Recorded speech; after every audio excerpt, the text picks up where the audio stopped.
My name is Brian Worrell, District 4 City Councilor, and I am the Chair of the Boston City Council Committee on Ways and Means. Today is May 20th, 2024. This hearing is being recorded. It is also being live streamed at boston.gov/city-council-tv and broadcast on Xfinity Channel 8, RCN Channel 82, and Fios Channel 964. The Council's budget review process will encompass a series of public hearings that begin in April and will run through June. We strongly encourage residents to take a moment to engage in this process by giving testimony for the record. You can do this in several ways. 1, attend one of our hearings and give public testimony. We will take public testimony at the end of each departmental hearing and also at our next hearing dedicated to public testimony, which will be held on Tuesday, May 28th at 6 p.m. The full hearing schedule is on our website at boston.gov/council-budget. You can give testimony in person here in the chamber or virtually via Zoom. For in-person testimony, please come to the chamber and sign up on the sheet near the entrance. For virtual testimony, you can sign up using our online form on our Council Budget Review website or by emailing the committee at ccc.wm@boston.gov. When you are called to testify, please state your name and affiliation or residence and limit your comments to a few minutes to ensure that all comments and concerns can be heard. 2, email your written testimony to the committee at ccc.wm@boston.gov. Or 3, submit a 2-minute video of your testimony through the form on our website. For more information on the City Council budget process and how to testify, please visit the City Council budget website at boston.gov/council-budget.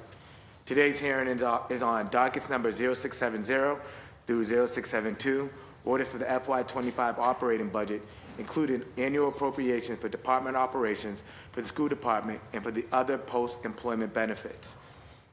Docket number 0673 through 0675, orders for capital fund transfer appropriations. Docket number 0676 through 0678, order for capital budget, including loan orders and lease purchase agreements. These matters were sponsored by Mayor Michelle Wu and referred to the committee on April 10, 2024. The focus of this hearing will be to discuss the FY25 budget for Parks and Recreation Department. Today I'm joined by my colleagues in order of arrival, Councilor Murphy, Councilor Pepin, who's also Vice Chair of the committee, Councilor Fitzgerald, Councilor Brady, and Councilor Mejia. We have received a letter of absence from Councilor Weber, and also have been known that Councilor Fernandez-Anderson also reached out and said that she will not be in attendance. I'd like to now introduce today's panelists testifying on behalf of the administration: Interim Chief of Environment and of Energy and Open Space, Chief Osgood; Commissioner of Parks Department, Commissioner Woods; Director of Capital Plan of the Parks Department, Director Baker Eclipse; Director of Finance and Procurement for the Parks Department, Director Lee; Director of Human Resources and Payroll of the Parks Department, Director Buford; and General Superintendent of Maintenance, Operation and Turf Care, General Superintendent Altador. The floor is now yours. Thank you so much, Chair. Thank you so much, members of the Council. Thank you so much, members of the public, for being here. I'm Chris Osgood. I have the great honor of serving as the Interim Chief of Energy, Environment, and Open Space. This cabinet had the good fortune of being led by Reverend Mariama White-Hammond, and she wrapped up her service last month. And next month, we have the great fortune of having Brian Sweat come in to lead the cabinet in the interim. I have the great privilege and pleasure of being able to support this team, a team that is focused on really making sure that we have beautiful, well-maintained open space, both active and natural, that really helps support our livability, sustainability, and climate justice goals of our city. Joining me from left to right, we have Tracy Lee, our Director of Finance and Procurement; Josh Altador, our Director of Maintenance; Ryan Woods, our Parks Commissioner; Kathy Baker Eclipse, who leads our design and construction team; and Darlene Bufford, who oversees our HR work in the Parks Department. For the mayor, as you know, the focus of this budget is really to make sure that we have the people, the programs, and the places that make Boston a home for every single person. The work that the Parks Department does is absolutely fundamentally critical to that. This is a team that is every single day making sure that we have 2,300 acres of beautifully maintained park space, a team that is redesigning, rebuilding, and creating new parks to meet the needs of our residents and our neighborhoods. It's a team that cares for our urban forests every single day, does critical work in our cemetery division and our animal control unit, and does the necessary work to make sure that we are hiring, supporting, and managing a terrific staff and a set of contractors to be able to do all of that work. This budget, and Commissioner Woods will go into more detail on this, is a roughly $34 million operating budget in addition to the 5-year capital plan, and makes a number of signature investments really with that focus of making sure that our parks really are these fundamental anchors for our city that we all know that they are and can be even more so. A number of those investments include things like a $735,000 investment in staff and equipment to really reinforce Franklin Park as this hub and gem for our city, a $200,000 increase in the team that is taking care of our urban forest, an urban forest that not only makes sure that our streets are absolutely beautifully tree-lined, but also that they're providing a critical role against some of the climate threats we are facing in the years ahead, and an investment in a whole series of parks from places like Clifford Park to Ryan Playground that are not only going to enhance those as neighborhood destinations, but improve our ability to address some of the climate threats before us. So I will turn it over to Commissioner Woods, who will get more into the details, and look forward to your questions and the testimony from the public. Good morning, councilors. As said, my name is Ryan Woods, and I proudly serve as the Parks Commissioner for the City of Boston. My colleagues on the panel's names are up on the board. I think they've been introduced a couple times, so no, it's all good. Also joining us in the chamber, in case there are additional questions, we're joined by our Director of Animal Care and Control, Alexis Trzynski. We have our Director of External Affairs and Marketing, Liz Sullivan, our Deputy Commissioner, Steve Bickerton, and our Director of Urban Forestry, Todd Meestor, all also joining us today in the chamber. Our department focuses on 4 main areas: access, equity, excellence, and adaptability. Access: with Boston Parks, we've ensured that all residents in the city of Boston are within a 10-minute walk to the nearest park. Now we focus on taking the additional steps to not only be ADA compliant, but strive for universal accessibility whenever possible. Equity: in our investments, our maintenance services, and renovation of capital projects throughout the city, that is a main lens that we're consistently looking through. Excellence: as we strive to not only have the best park system, but one that leads in design and climate adaptation goals. And adaptability: we have to adapt to the needs of our residents in each community, adapt to our ever-changing climate, and ensure we are ready for whatever storms and sea level rise through our way. I want to take a moment to thank the hardworking team at the Boston Parks and Recreation Department who work to ensure our parks are clean, safe, and welcoming. I'd especially like to call out our maintenance staff who clean and maintain our parks, our animal care and control staff that have been responding to animal emergencies and operate the animal shelter daily, our park rangers that ensure park rules are being adhered to, serve as ambassadors and offer programs, and our cemetery staff who assist with final preparations and assist grieving families. I also want to thank our park advocates and friends groups that continue to be our allies that advocate for the resources for our parks. Simply put, our parks are better places because of our community partnerships. Just as Mayor Wu's mission is to have Boston feel like home, we at the Parks Department want our parks to be a home. A home is a place where people feel welcome, comfortable, and safe. There are activities available to take part in, numerous places to roam and discover, places to eat and relax, and plenty of yard space to recreate. Our 331 properties are places we want Boston's residents and visitors to feel at home. In this year's budget, we're proposing an increase of 3.2%, just over $1 million in the operating budget to go to just north of $35.5 million. This includes 9 new FTEs, 8 specifically for Franklin Park, and 1 new animal control position at the animal shelter. It also includes additional funding for citywide tree pruning and maintenance as we continue to respond to tree cases and decrease constituent wait time. The proposed fiscal year 25 through 29 capital budget is recommending 98 projects over the next 5 fiscal years as we continue to bring playgrounds up to code, ensure our parks are safe and welcoming for all Boston's residents and visitors. I'd like to share a couple highlights from this past year. We're able to fully staff our urban forestry division As you may recall, we were down to about 3 people, and now we have about 13 team members that are funded in that division. We partnered with the Environment Department and Power Corps to pursue and receive an $11 million grant from the U.S. Forest Service to improve tree care, expand the tree's canopy, and support green job development. We had new renovated park openings this year at General Gordine and the African American Veterans Park, Jeep Jones Park, Malcolm X Park, Millennium Park, the Muddy River, Walnut Street Playground, Paula Titus, which will be opening up next week, and Fenelon Courts. We hosted 1,051 youth at 5 free sports center camps in Roxbury, Mattapan, East Boston, and Dorchester. We implemented a tree protection ordinance for trees on city-owned land. And we hosted over 170 events and programs citywide, from Hike Boston to movie nights to the Tito Puente Latin Music Series to holiday tree lightings, engaging approximately 44,000 residents to date. Next slide, we're going to by the numbers. I think it just gives a quick snapshot of the work that the Parks Department does. This year we had 5,505 permits issued. That's 518 more than last fiscal year. We performed 346 burials at Mount Hope, Fairview, and Evergreen cemeteries. We awarded 70 contracts. We welcomed 7 new park rangers and 2 new horses, Henry and Hem, to the team. And the Boston Park Rangers offered 46 interpretive programs. Our HR division is always busy, but onboarded 43 full-time employees this year and 113 seasonal workers to help us get through the busy spring, summer, and fall seasons. And we broke our record and are now just over 98,100 rounds of golf played at both Franklin Park and George Wright. 171 arts and cultural programs were offered with 43,954 participants, and just over 22,000 youth participated in a recreation department activity this past year.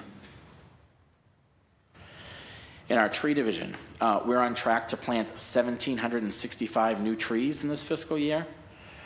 We have completed the pruning of 3,780 trees, and this is a 50% increase over where we were last year. We tried to be at 2,500, and we're currently nearing 4,000 trees that were pruned. We injected 1,165 mature ash trees to protect against emerald ash borer, and responded to and closed 7,642 urban forestry cases. So we were able to do that with our new staff in the Urban Forest Division that are out there doing warranty checks and responding to things in a much faster manner. In our Animal Care and Control Division, they issued over 10,300 licenses for pets, responded to 6,667 calls, and issued just north of 1,500 citations. Hosted 10 low-cost rabies or free, depending on where it was, clinics for cats and dogs. 552 vaccines were giving out during those clinics. And we provided care for 852 cats and dogs, and we're able to adopt out 80 pets. So a very busy year with animal care and control. As we look into our goals as we're heading to fiscal year 25, we are aiming to fully staff positions in our design and construction division, create additional positions at Franklin Park maintenance crew, including maintenance staff, gardeners, and a dedicated park administrator, begin implementation on the Franklin Park Action Plan and the Boston Common Master Plan, break ground on waterfront resiliency projects at Moakley Park in South Boston and Ryan Playground in Charlestown, creation of a shadow study on parkland that will communicate and respond to the impacts of shadow on park quality and park use.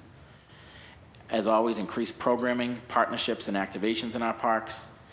And we're excited that we're implementing public service level agreements, or SLAs, on park maintenance tasks to better track our efficiencies and where our obstacles are. The Parks Department always strives to do better, adapt to the times, and ensure our public spaces are safe and welcoming to all. We want them to feel like home. Just going through a couple slides on where we were on capital projects. I want to make sure this is the Gordine one, right? Yep. General Gordine Park, General Gordine African American Veterans Memorial Park in Roxbury. We opened this past year. That was a memorial to honor General Gordine and the veterans in the neighborhood. Artwork was developed in collaboration with the Mayor's Office of Arts and Culture, a great partnership we had there, and it was funded with the help of the Brown Fund. Next week, we'll be opening up a new park, Paula Titus Park in Roxbury by Highland Park up on Fort Hill. This is a brand-new community space, and design was funded through our partnership with the Community Preservation Act. Rosendale Wetlands, we restored degraded wetland over 2 different phases of construction. Malcolm X Park in Roxbury had comprehensive improvements to the park, including new play area, splash pad, field renovations, court renovations, and a hillside. And the long-awaited Muddy River restoration in the Fenway, where we restored flood capacity to the Muddy River and the Back Bay Fens and Riverway, in keeping with Olmsted's vision. Next slide. In progress projects, Copley Square in the Back Bay, updates to the fountain, lawn area, a raised seating area to protect the existing trees, refurbished memorials and art and plaza space, and we anticipate an opening at the end of this calendar year in December of '24. Titus Sparrow Park in the south end has a renovation of the play area, basketballs, and tennis courts that are expected to be completed this fall. Harambe Park, also known to some as Franklin Fields, the work being done on the cricket fields. It's a complete construction of both, or adding a second one, so we'll have 2 cricket fields with lighting and other amenities. Crawford Street Play Area in Roxbury, complete renovation with a new play area, splash pad, field improvements, and pedestrian lighting, which will be opening in the next couple weeks before school gets out, which we're excited about. Clarendon Street Play Area in the Back Bay is a renovation and is the oldest play area in the city that had not been renovated, and we were able to preserve the flowering trees that were there and worked hand in hand with the community, and look forward to an opening later this summer in 2024. Clifford Playground in Roxbury. We are excited to start on the design, which is a state-of-the-art multi-sport facility, expand basketball and tennis courts, add splash pad for cooling, and introduce a dog park. So that park is designed, having its last design meeting in the next couple weeks, and then we look to start a construction late summer, early fall. The Franklin Park Overlook Ruins Programming and Schematic Scene, together with the Franklin Park Coalition, we developed a schematic design for the restoration of the ruins as the future of the Elma Lewis Playhouse, much beloved on Tuesday nights during the summer. And then, of course, street planting. We continue our street planting citywide, focusing on environmental justice areas, heat zone areas, and following things that were called for in the urban forest plan. We're almost there. Ryan Playground in Dorchester is getting ready for construction in fiscal year '25. That's creating a climate resilient park with fields, play area, splash pads, street hockey court, and pickleball courts. Walsh Playground in Dorchester is having park-wide improvements with a new play area and splash pad, basketball and tennis courts, and entry work on those fields. The bear dens, we're doing some safety improvements, a really cool space from the old 1920 bear dens in Franklin Park. Codman Square Park in Dorchester, renovation of the park to be able to better accommodate community functions such as the farmers market and neighborhood events, providing misters for cooling throughout the partnership with climate-ready streets, increased stormwater resiliency throughout the partnership, and we're looking forward to some new benches and a nice fence around Codman Square Park. Ringer Park in Alston, pathway and entry improvements, adding a dog park and improvements to the athletic field. So we're excited to get out to Alston to get work going on that. And then I believe the last slide here is Franklin Park Circuit Drive safety improvements. We are implementing key recommendations from the Franklin Park Action Plan to make our connections and clarify movement. Study the slow on traffic. Did I not do that one? Where's this one? Oh, Moakley, okay, sorry. Slides out of order. Moakley Park Phase 1, continue design work to construct the Phase 1 of the berm barrier to protect the critical infrastructure. Christopher Columbus Park on the north end, begin design to address climate change vulnerability. Townfield, also known as Doherty Gibson Playground, develop a comprehensive plan that will guide future park development. And McKinney Playground in Brighton, develop bid documents for field improvements, pathways, and lighting. And there, we started mentioning the Franklin Park Circuit Drive safety improvements. That was a key element, like I said, in the action plan. We're going to study how to slow the traffic and allow park goers to move across and through the park safely, and incorporate drainage improvements. As you know, whenever we have inundated with storm waters and rain, it is nearly impossible to pass through Circuit Drive. So we are working to reduce the stormwater flooding that takes place there. Boston Common Mayor's Walk, we're advancing early items on that Boston Common Master Plan. And then in Doherty Park, we are doing some accessibility improvements around the Clarity Pool. So with that, there is a lot of things happening in the Parks Department, between golf courses, cemeteries, animal control, the park rangers, our urban wilds program, our maintenance, our permitting. We're always there, and again, we want to make our parks feel like a home and people feel welcome. Thank you. Thank you. And thank you for all your work. Everybody on your team has been very responsive and collaborative with my office and the community, and I appreciate getting the fence and the benches at Common Square Park. Made sure that was in the remarks, Councilor. I'm going to start off with community, since we have a lot of community members here signed up to testify. Just read the instructions for testimony.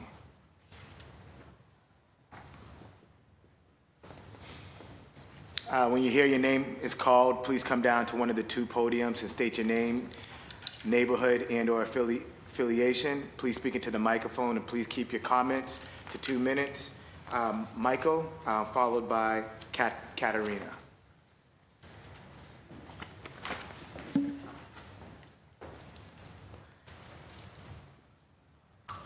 Good morning. Michael Bianchi, president of Friends of McKinney Park, nonprofit that we just started, Alston Brighton resident. I'm here just to support and try to advocate for the building of McKinney Park. It's been neglected for some time. It's definitely in need of some renovation. We're really hopeful for a splash pad and some cooling for the residents that visit McKinney Park. As many know, McKinney Park abuts Faneuil Gardens, a low-income community. It's also a very diverse area for our different religious groups, different ethnicities. It's really a melting pot of our community. And I think we really deserve this, and I want to see the support go out to make sure that our kids have access to youth sports, to be able to cool down, have a green space. With the upcoming project happening over at Faneuil Gardens, they're going to be renovating the Faneuil Gardens. A lot of those kids are going to be relying on this green space and really needing this green space as an escape from the upheaval that they're going to be facing in the upcoming years. And not forget about Boston's forgotten district. You know, District 9 often gets overlooked when it comes to a lot of projects, and it's really hard to secure that funding. We have a lot of I heard Ringer Park get mentioned that needs a lot of help and attention as well, and that's an awesome green space. It abuts the West End Boys and Girls Club. A lot of kids have access to that playground, and I thank you guys for all that you do, and hi to all my counselors that I know, and I hope you guys have a wonderful day. Thank you. Thank you. Katarina, followed by Daniel. Hi everyone, my name is Katerina Scaramelli. I'm a District 6 resident. I'm also here on behalf of the Forest Hills Neighborhood Association. I'm joining a petition of 137 families asking to keep children's playgrounds lights on year-round. One afternoon in late November, my family headed out to a local playground in Jamaica Plain with other young children and families. The sun set at 4 p.m. and the children were left to play in the dark. At the end of November, city playground lights go off, most of them. Until late March, when the sunset extends past 6 p.m., young children can't play in our public playgrounds in the late afternoons. And yet, children who've been cooped up all day in daycares and schools, and toddlers waking up from their afternoon nap, have a real need to let energy out through safe, unstructured play and exercise. Parents and caregivers know that children can play outside in all weather, but they can't bring lights to local playgrounds. With climate change, winters are milder. The average daytime temperature this past December was 46 degrees. But in December, the sun sets at 4 p.m. Most playgrounds in Boston, not all, already have pedestrian LED lights that are already sufficiently bright to let children play safely for a couple of hours before dinner time in the dark winter afternoons. And if lights were to be turned off in the summer nights after midnight, for example, they could be then kept on in the winter afternoons without a budget increase and even reducing environmental light pollution. Expanding children playgrounds lighting throughout the winter is in the spirit of the park's mission to provide clean, green, safe, and accessible open space to improve the quality of life for individuals, families, and communities, and of Mayor Wu's promise to make Boston the best city in America to raise a family. Thank you, and thank you for all the work you do supporting these beautiful spaces that we enjoy every single day. Thank you. Thank you. Daniel, followed by Sarah.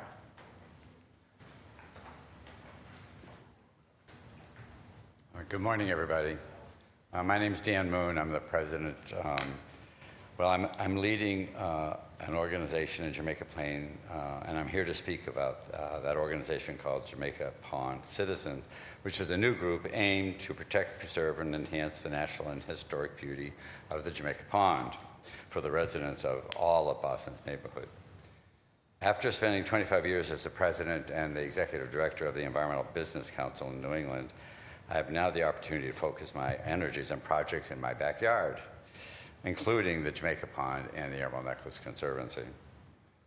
The Jamaica Pond is a gem loved by thousands of Bostonians who visit the pond throughout the year.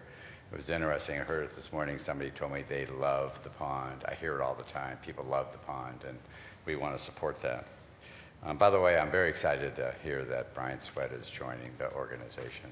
I've known Brian for several years, and I think it's exciting. He'll be a great addition to the team. We've walked around the pond with Commissioner Wood and other members of the staff, including Josh, and the new City Councilor, Ben Weber, with the intention of learning about how the city cares for the pond and how we, as citizens group, may help preserve and improve the pond.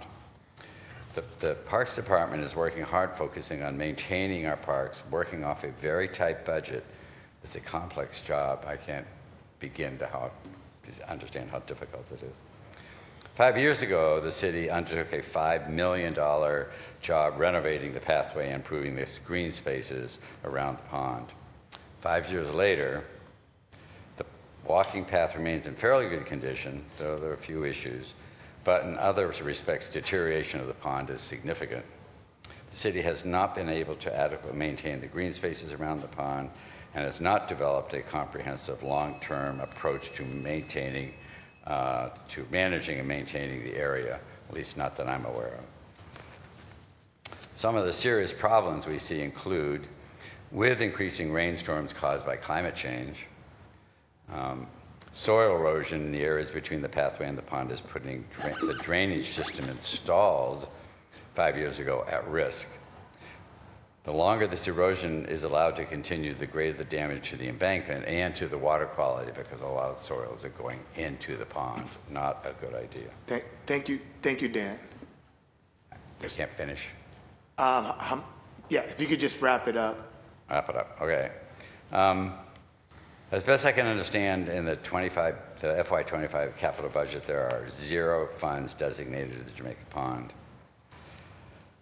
So I would like to encourage the city to allocate FY25 funds necessary to bring the pond back to the same condition that existed when the pond was upgraded 5 years ago. So thank you. Thank you. Sarah, followed by Pace.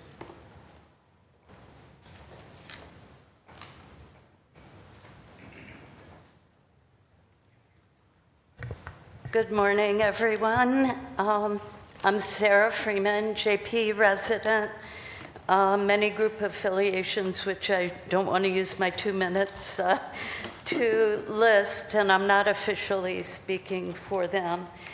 I'm a big fan of the parks. They play a vital role for public health, physical, mental, and environmental health. But it's easy to take them for granted with so many competing budget priorities. So I sent an email to some of you. I can forward to the whole group. Robert Wood Johnson years ago provided a nice document, 6 reasons why parks matter for health. And there's a lot of literature out there too. So a few specific requests. Years ago, there was a campaign, 1% for parks, and it almost made it, and then the economy collapsed. And I and many others would like to put that back in the goal. I think we're at 0.7 or something, the last I knew. Let's see, and in our rankings, like when Trust for Public Land and other organizations, Boston is slipping. We used to be like top 3 at one time, I think, and now we're no longer in the top 10. And not to make it a competition, I want every city to have great parks. One pet peeve of mine is crumbling historic stone walls throughout the city. I don't know if there's what the right solution is, but I've taken photos of a few that I'm aware of near Jamaica Pond, and along Morton Street. Real fast, 2 other items that I hope there can be funding for. Continuing the tree ordinance, how to implement with the upcoming portion on private property as well, and the park rangers. We love them. Thank you. Thank you. Pace, followed by Yun.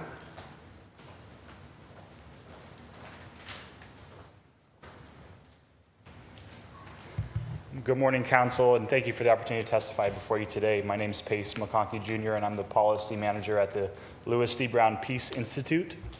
The Peace Institute is a Boston-based organization dedicated to supporting families and communities impacted by murder, trauma, grief, and loss all across the Commonwealth, or across the city of Boston.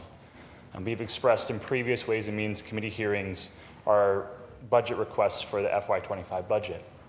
The Peace Institute requests that $1 million investment spread across 3 different city departments. And for the purposes of today, I'll discuss the $150,000 that we request from the Parks and Recreation Department. Beginning in 2017, this council worked with Mayor Marty Walsh to establish the first burial fund designated to supporting any Boston family who has lost a loved one unexpectedly to homicide, to support with burial services. In over 30 years of services, we understand that 95% of families impacted by homicide require that financial support of burial. The budget, the burial fund was at that time funded at $50,000 and continues to be funded at $50,000 to this day. Just last year, the Peace Institute spent just under $300,000 supporting Boston families with burial services, which then tasks the Peace Institute to fund the roughly $250,000 through private donations to provide that essential service to the city of Boston. It's notable that the city of Boston funds only about 8% of what it costs the Peace Institute to serve families here in the city of Boston, including burial services and other services that families require in the aftermath of a homicide. The Mayor Wu has publicly stated that the Peace Institute is part of the infrastructure of the city of Boston, and we request funding that reflects that and helps us meet the needs of helping families bury their loved ones in the aftermath of traumatic loss. Thank you. Thank you. Yun?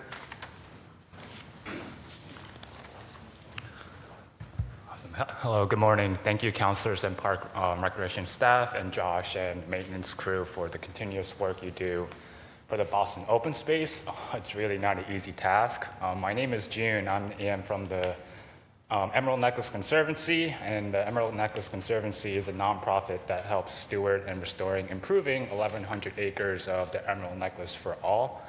And I know there's a lot to comment on the proposed budget this year, but I want to specifically comment on Franklin Park, as I believe, it is also known as the crown jewel for the Frederick Law Olmsted. And it's amazing to see a lot of funding and resources going to Franklin Park. However, is it possible to hold off on new projects at the moment? As you can see, there's a lot of different projects going on in Franklin Park and around it. And I know there's a lot of neighborhoods and communities that are being overwhelmed with evening meetings, morning meetings, and it's very hard to keep track of what they should be advocating for and when they can advocate for. And so I just want to make sure that, there's the Overlook Ruins study that's happening, Circuit Drive, a lot of other maintenance work that needs to be done. But I also want to additionally mention that the Franklin Park Action Plan is referenced a lot. And I don't know the specific page, which I can get you, but there is a page that highly suggests that the strategic working group is created to help implement this action plan. And the two groups in this working group includes the Franklin Park Coalition and it's not or, it's and the Emerald Necklace Conservancy. And so I wonder if, when that strategic working group will be formed to help support really implement the action plan, because I know it's a very thick plan, but if we are able to work in collaboration and create this strategic working group, I believe we'll be able to really cover everything together. So thank you so much. Thank you. Christine?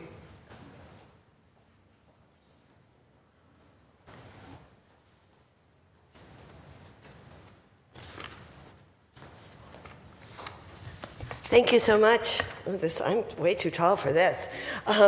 My name is Christine Poff, and I'm with the Franklin Park Coalition, and I really appreciate the opportunity to be here today.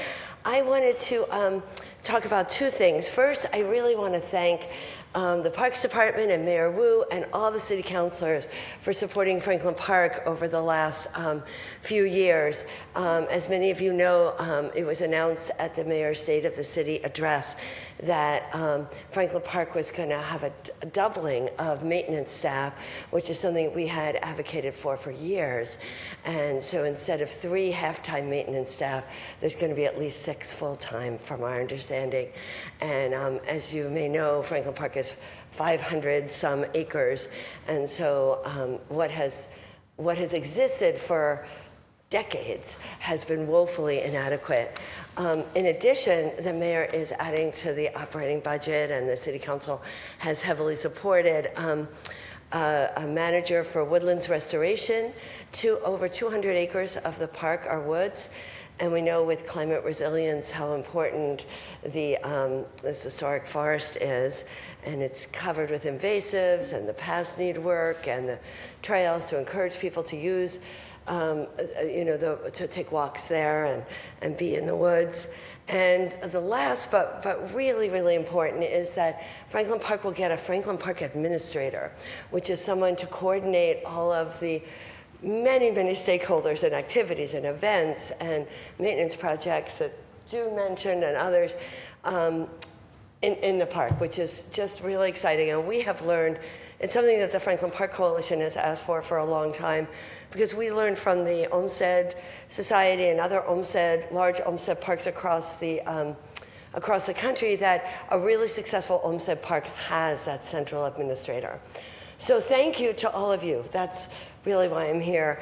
And the other piece is really because Franklin Park is benefiting from a lot of investment and pretty exciting projects, from the Overlook and the bear cages to White Stadium, and the investment when we think that White Stadium will bring to the park and the surrounding communities. But still, the Parks Department is operating with less than 1% of the city budget. And I think those of you who have been counselors for a while have heard this refrain, and those of you who are new, I hope you'll take into consideration that point. I haven't done all the math this year, but I've done it every year for 20 years. And the Parks Department budget has never really gone above 0.85 of 1% of the city budget. And for a city that prides itself on being green, on thinking about climate resilience and being a real leader in that realm, we just need to get the Parks Department budget up a little bit. We need more maintenance across the city in all the parks. Thank you. Thank you so much. Now we'll go to our virtual testimonies, and I just want to acknowledge that Councilor Santana and Councilor Weber and also Councilor Durkin has joined us. Martha?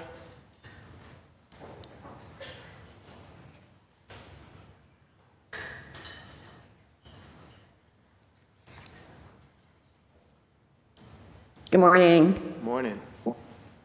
Great. I'm Martha Merson. I'm a resident of Jamaica Plain. I'm speaking to you today partly as a representative of the Jamaica Plain pickleball community. a high intense user of the South Street courts. And what I wanted to do was to start by asking you to imagine yourself at the end of a tough day. Your shoulders are tight, your brain is so tired, you're on the verge of snapping at your family. You need to unwind. And maybe good for you, you have found a healthy way to do it. You go for a run, you maybe just take some time out to do a puzzle, maybe you have a glass of wine. Whatever it is, imagine right now that I have yanked it away from you. And I've done that in December when budgets are tight and expectations are high. I've done it in January and in February when it feels as if there's nothing to look forward to, not even in March. This is how Parks and Rec space users who work and study in the daytime feel when the lights go off and stay off. The people who need an outlet the most because they aren't retired and don't have a flexible schedule where they can get their outdoor time during the 9 to 5 daytime hours, they have their access to sanity-saving, physically healthy recreation yanked away. So I'm speaking today on behalf of pickleball players in particular, those who use the South Street courts and JP, but we come from neighborhoods across the city: Hyde Park, West Roxbury, Roslindale, Dorchester, you know them, South End, Allston, Brighton. People come to this hotspot, and we request that the city fund lighting for parks and rec spaces at least through the end of December, and then starting again in March. And maybe we can use a phased-in approach where it's not every night. It doesn't need it to be until 10 p.m. the way it is in the summer, but we're asking for lighting from the courts from 5 p.m. to 8 or 8:30 through December and beginning again in March. And really the courts are there. No one expects the city to shovel them. It's not a swimming pool that requires a guard. We have the resource. We just need a little bit of funding for the lighting. I'd say it's time to move away from a one-size-fits-all system based on historic precedent. I understand that, you're taking account safety in certain spaces where there's lighting, so there's precedent for that. We can look at use patterns. We can implement new technology like user-activated timers. We could, again, phase in additional hours, days with lights.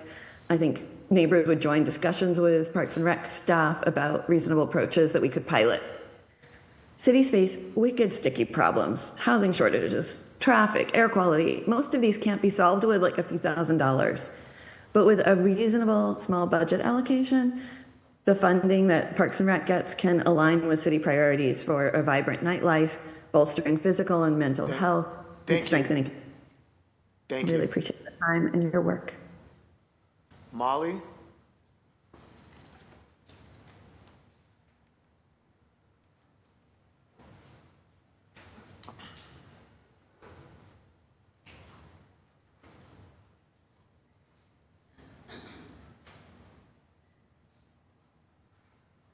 Oh, you're on mute, Molly. Sorry. Hi, I'm Molly Phelps. I'm a resident of Wachusett Street in Jamaica Plain. I'm speaking to you today to offer my strong support for including money in the FY25 Parks budget to keep the playground lights on at all playgrounds after 4 p.m. in the winter until at least 7 p.m. Our playgrounds are really treasured resources in the community. They're not only safe places for our kids to stay active, healthy, and happy in the winter months, but also places where our community gathers and builds connections all year round. Keeping the playground lights on in the winter evenings would be a really relatively small change, but hopefully would make a really big impact on the health and safety of Boston families and neighbors. Thank you all for the important work that you do. Thank you. Liz?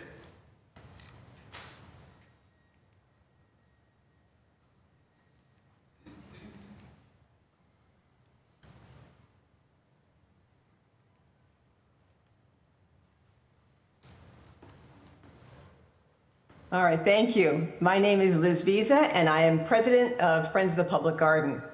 Since 1970, the Friends has been an essential partner with the city to care for and advocate for the Boston Common Public Garden and Commonwealth Avenue Mall. Our parks are the neighborhood parks for over 60,000 residents from Beacon Hill, Back Bay, downtown, Chinatown, Bay Village, and Kenmore Square, but they are so much more. They belong to the entire city. Boston Common in particular is the city's most intensively used green space where 7 million people come every year to play, relax, protest, and celebrate. The Friends invests over $2 million a year in parks care, capital projects, and programming in the 3 downtown parks, not only providing important services to these green spaces, but also freeing up more of the city's funds for parks in other neighborhoods. And I want to celebrate the work that the Parks Department does. It does a heroic job of making our 3 green spaces, but all the green spaces throughout Boston, clean, safe, and welcoming to all. So thank you for that.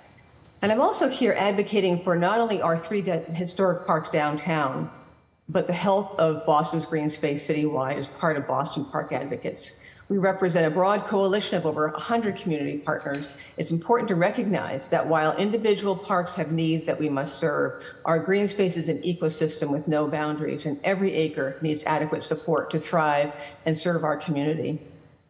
While we applaud increases in investment for parks, the department's budget is still stuck below 1% of the city's proposed total budget. And you've heard from Christine as well as Sarah about that. It's now 0.76. And as a major urban center, urban city, we have to be doing better. We are limited in the amount of open space we can add to the system, but we need to increase the budget of the Parks Department to 1% of the total. This year, it would have been $11 million more in the next fiscal year for irreplaceable green spaces. Another critical need is for a parks administrator for the downtown parks that see intensive use, including many permitted events.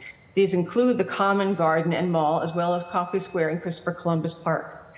The Parks Department still doesn't have enough eyes and ears to oversee event management for these parks, making sure that permit holders are honoring the terms of their permit and minimizing damage to the park. We applaud the mayor's creation of such a position for Franklin Park. Our heavily used downtown parks are in urgent need of this position as well. We're pleased to see repairs to the Public Garden Lagoon Bridge included as a continuation of the annual line item for that green space.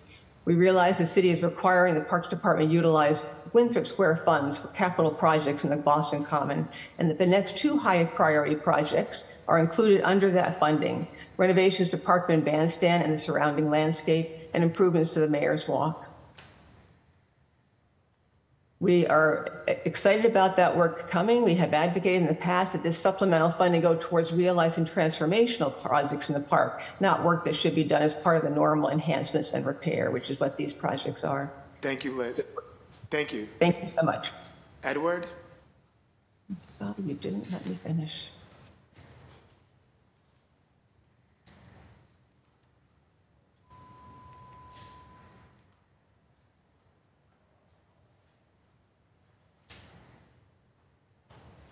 Hi, good morning. Morning. Excuse me, I'm starting my video. Hi, I'm a resident of Faneuil Street in Brighton, and I'm a member of the Friends of McKinney Park.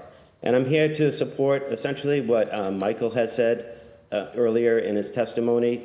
We appreciate the improvements designed for the McKinney Playground. We are also excited to think of the McKinney Park as a green space to help mitigate the heat island effect that's occurring in the city. The meetings that we've had regarding McKinney Playground have been very productive, and residents and neighbors have gotten to voice their advocacy for maintaining this type of green space, especially with the development of the Faneuil Gardens going on across the street. The need for such a space is just intensifying. Along with the space for a splash pad that's planned and new design of the fields, I just want to also take the time to advocate that this is a playground for youth sports, for neighbors and communities to have events, and for children just to socialize. Some of the plan has addressed that the field could be used with stadium lighting and adult-sized soccer field. Essentially, those plans I feel would take the park out of the community hands and lease it to other communities for their enjoyment instead of for the neighborhood and community enjoyment. I advocate strongly that the park be designed with lighting and fields that are designed for youth sports, as we try to improve the quality of youth sports in the Allston-Brighton area with our PAL Soccer League and our Allston-Brighton Little League. Also, with the proposal for adult leagues, the parking concerns and the traffic concerns. We live in a very dangerous street in Faneuil Street. There's too many close calls to count here, and the parking with all the development going on neighboring Market Street and around the Brighton area in general, the traffic is a great concern. So I want to thank the council for helping us reclaim McKinney Playground as a long neglected park, with improving it and making it a place where the community and neighbors can enjoy and relax. Thank you very much. Thank you. I want to thank all the Boston residents that came to testify. Thank you for your advocacy. I want to acknowledge that Councilor Flynn has also joined us. Now I'll turn it over to my council colleagues for questions, starting with Councilor Murphy. The floor is yours. Thank you, Chair. Thank you to the panel and also to the public testimony. Thank you, Michael, and everyone else who came to speak on behalf of and advocating for your neighborhood parks. It's great to see. I always love when district councilors and neighbors come to advocate for the parks and the needs they have in their direct neighborhoods. But also, all of you mentioned and uplifted the benefits that our open spaces and our parks give our communities, something that I know I've been advocating since I got here about, the mental health and the green spaces allowing for sports and athletics and all generations being in our parks. So thank you for that. Also wanted to start just by shouting out all of the, departments, the Parks Department with maintenance, park rangers, animal control, cemetery staff, all of the work you do to keep our parks and our open spaces clean and accessible to our residents. That's important. A few questions I'll kind of go through and see if we can answer some of them. One, if you can speak to the rain and the sports scheduling. We get calls from either coaches or parents who show up to parks, and I know it's something that we do just want to make sure we're clear on people so that we don't have continued maintenance needs, that we're taking care of those, but at the same time, how can we make sure that our kids have access to, spaces to play? Also, how many positions are still open? I know last year and the year before we talked a lot about arborists and how much it costs us and any other positions, if you could speak to that. I do just want to make sure I get on the record that I'm advocating for a street hockey field in Hyde Park. Not Hyde Park, Reedville, not just Hyde Park. I know the current park does include, but that's Hyde Park. But the Reedville residents have been advocating for one in their neighborhood, which I think is something we could do. You mentioned, when you first said Ryan Playground, I was thinking you meant the one on Dot Ave, but you said Charlestown. But if you could speak to, because I know the Clarity Pool, which is a $35 million investment, is coming from facilities in BCOIF, but if you could speak to what upgrades to the, the space around it that you said are happening before the ribbon cutting this summer. And something I think a lot of us get calls on, but are we able to fulfill, and do we have the funding to keep up with what some residents and some users of our open spaces privately fund, like porta potties? I got a lot of calls from JP Soccer, or when Allison and others in South Boston are wanting lights at the field to keep the basketball games being able to play more. So if you could speak to the fiscal restraints and also the staffing restraints, and many of the public testimony already uplifted wanting lights in our parks, but that obviously comes with more use. And some of the other maintenance concerns are, trash barrels, cleanup, and then also staffing. If we're open longer, we have to staff more. And if we do have time, talk about dogs, sharing space. I'm a dog lover. We've been to several community meetings where there has to be a balance. And just that balance between the dog owners using parks that aren't specifically, zoned. The concern. If you could touch on that too, that'd be great. Sure. So I'll start with the ball fields. I think it seems like it's almost every weekend, except for this coming weekend, that it rains on Thursday or Friday night before little leagues and softball leagues. So our ask is just that people be patient and try to let the Parks Department team get to scarify the fields. I know sometimes it takes time, but some well-intentioned individuals sometimes do more damage to the fields than they intend to. So we try our best to get around, but just know that sometimes it takes a day or two after rain to get to all of the ball fields throughout to make them playable for that. We thank you for your advocacy on street hockey in Hyde Park, specifically Reedville, and I know Kathy took a note on that for our future capital projects. So the Ryan playground that was mentioned is right next to the Schrafts building, so that is the climate resilient portion. I think the part that you're talking about next to the pool is Doherty Playground at the top. There's going to be some improvements done there, accessibility improvements to the front. That's also the entryway to the pool, so we want to make sure that the entryway through the park, after this $30+ million renovation of the pool done by BCYF and PFD, is done as well. And then they use the park as lay-down areas for the construction, so we have to make improvements to the area that were disturbed during the construction. And we worked on the sprinkler there that had a faulty pipe, so the water feature will be up and running at Doherty Playground in Charlestown this year.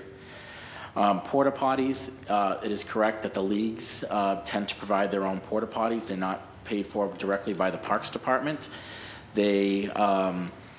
The mayor's office is working on an initiative under Gideon Emanuel for improving sports leagues, and part of that is talking to all of the different soccer, baseball, football, you name the sport, to try to figure out the needs. And I think they're looking into different programs, whether it's grant support that can help with these facilities, bringing them. But you're there to play. It's not just a half hour. People are in the park for hours, and they need that public facility. So there's work going on that. Dogs, I'll take quickly before lights. So dogs, space sharing. We have 7 different off-leash dog spaces in Boston parks throughout the city. Not enough, certainly. Most other parks, our dogs are allowed well leashed. So just trying to balance and know that, people that are using these athletic fields, sometimes the dogs may be digging in the outfield and things of that nature and picking up after your pet. So we try to work together. But that off-leash, it can cause certain harms and certain dangers in parks. So we ask that if you're not in a designated dog recreation space, that you are having your dogs on leash while in Boston parks and always cleaning up after your dogs for the future park users. Lights, currently our lights are, thanks to Mayor Wu, we extended them. They used to go off at daylight savings time at the end of October, so around Halloween. They now go till December 1st, and December 1st through April 1st, we go on like a vacation mode, if you will, with Eversource. So we get a $1,500 surcharge every time we turn on lights because we cut power to our lights across the city for the winter months. It is staffing. We don't have our seasonals. We don't have people emptying the trash barrels as often. Our playgrounds are also currently dawn to dusk. So they are enforced when people are there after that. What we're trying to look at is push-button light sensors. So while somebody's using a park, you could push that button, and it would give you a half hour or 45 minutes of light. And that way it's only being used when people want to use the park. But if you have those cold days or the snow on the ground or you're in the middle of a monsoon, we're not using light pollution and having those lights on for no purpose. So I think our way forward is we're continuing looking at installations on a push-button so it can be designated for those during those times. Wow, you did a good job. Thank you. Yeah, I can tell you're a father of young children. You talk quick. Yeah, thank you. No, it was wonderful. You answered everything, and I do like that idea about the thinking about the lights, so that if needed, use it, but not have to spend the money all the time. And just in my last 30 seconds, the crumbling stone walls, thank you for bringing that up. I know to Ventura Park, I think it's technically a state because Brandy Fluker is working on it, but definitely these old stone walls, making sure we're investing and keeping them maintained is important to residents, myself included, but hear about that at the Lower Mill Civic in that specific location, but other areas around the city where they want to make sure we don't just get rid of them, that we invest in repairing them. Darlene, I think we didn't answer the total vacancies. Do you have that? Okay, yeah. For jobs, yeah.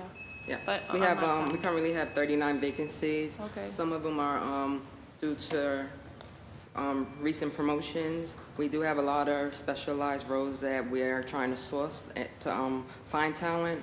So a lot of the positions are on the City of Boston's website, and we're currently interviewing, and we have identified some candidates. Awesome. Good luck. Thank you. Thank you, Jim. Thank you. Vice Chair Peppin, the floor is yours. Thank you, Chair, and thank you so much to the panelists for being here today. I was very excited to see that it was parks, so it's good to see you, Commissioner Woods, and the rest of the team. Last Friday, I had the opportunity to go tour the animal shelter in Rosendale, and happy to I'm proud that it is in my district, and it's the only one I believe in the entire city. So shout out to Alexis, the director of the site. Thank you so much for the tour and just for showing me the great work that you all do. So I appreciate that. It did bring up questions. Just looking at the facility, it looks like an older facility. Are there any plans for a future site? Anything in the capital plans for an animal shelter in the city of Boston? There are designs that have been done that would bring a new animal control shelter to Franklin Park. The construction's right now on hold with funding, but designs and schematics have been done for it.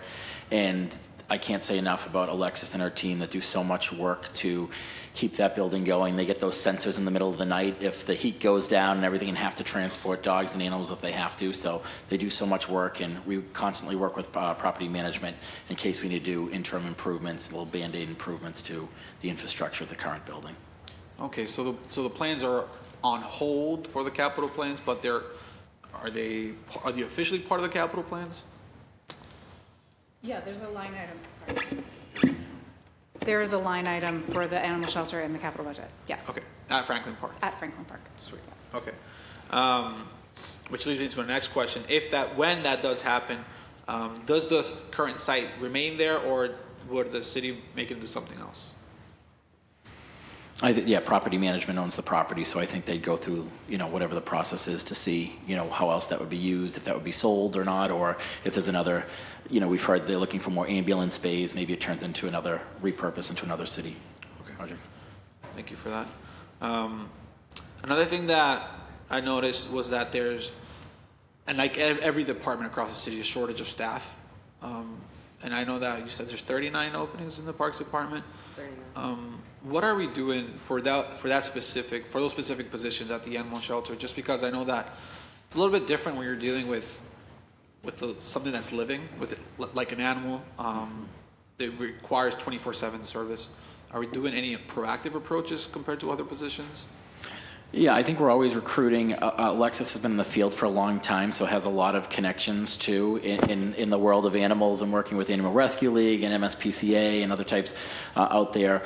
We currently have a veterinarian that lives in Boston, which is great, that's working there. I know there's a vet tech position. It's sometimes those hard certified positions that you need somebody that has city residency as well as has the right certification to work there. But I think we're always recruiting, whether it be animal control officers or animal care attendants, to help. Because it is a team effort over there where people are going over on their lunch and helping just to walk the dogs. Yeah, no, absolutely. That's what I heard, is that people are stepping up to the plate and helping out in any ways that they can. So again, I just want to shout out the workers over there, but also just want to advocate to help them find more employees and help them with their services. In my district, I have Almont Park, so I have to give a quick shout out to Pearl Falk. He's always doing such great advocacy out there, and he brought up to my attention that the fence by the coaches' bins, it needs to be repaired.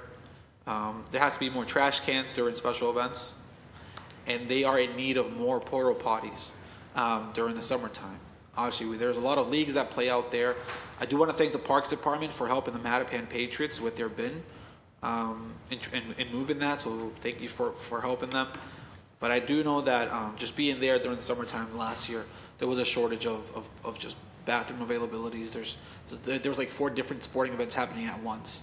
So I would just love to see. I know that Councilor Murphy brought up that point, but if there's any side anywhere we could get funding for that, that'd be very necessary. And a smaller one is they will love to see a "Welcome to Almond Park" sign near closer to the corner where the football field is. There's nothing to tell you that you're walking into the field from Almont Street. And I got a lot of advocacy from that while we did the Coffee with a Cop last week.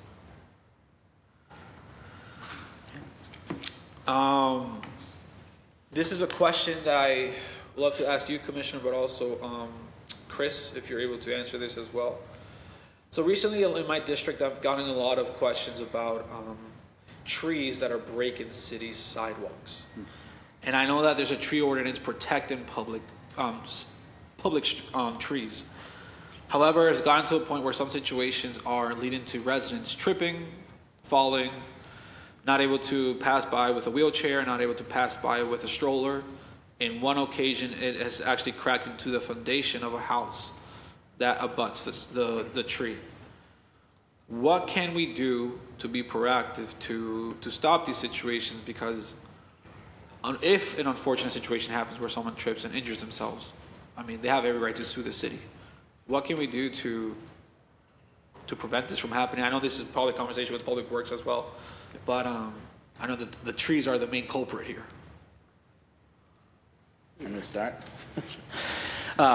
So our trees are protected by Mass General Law, Chapter 87. So they are there. So if the tree is in good health and not declared to be dead, diseased, or hazardous, the tree has to go through a public tree hearing for removal. I think there's valid points when a sewerage pipe is engulfed in the roots of the tree, or to your point, the foundation on the wall. They can bring that information towards the tree hearing to go forward with it. And in the meantime, Public Works makes safe. So the Parks Department has the health of the tree.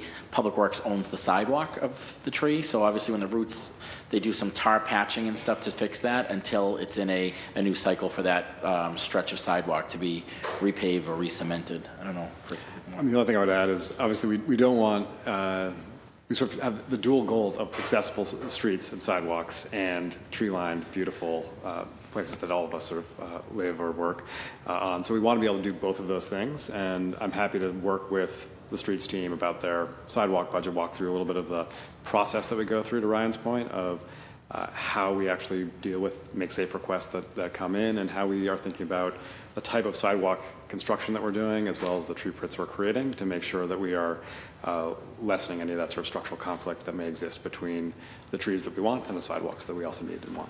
Yeah, that conversation is very important, because not that I'm nowhere near in favor of cutting down trees. That's actually the opposite that I want.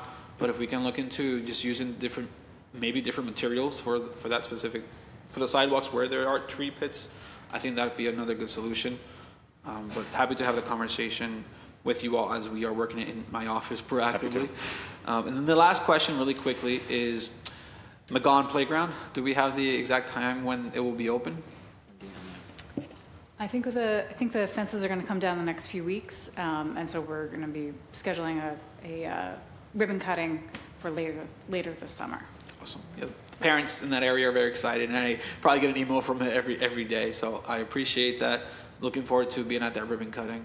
But again, very thankful to the work you all do at the Parks Department, and looking forward to having the conversation. Thank you. Thank you. Councilor Fitzgerald, the floor is yours. Thank you, Chair, and thank you to the panel.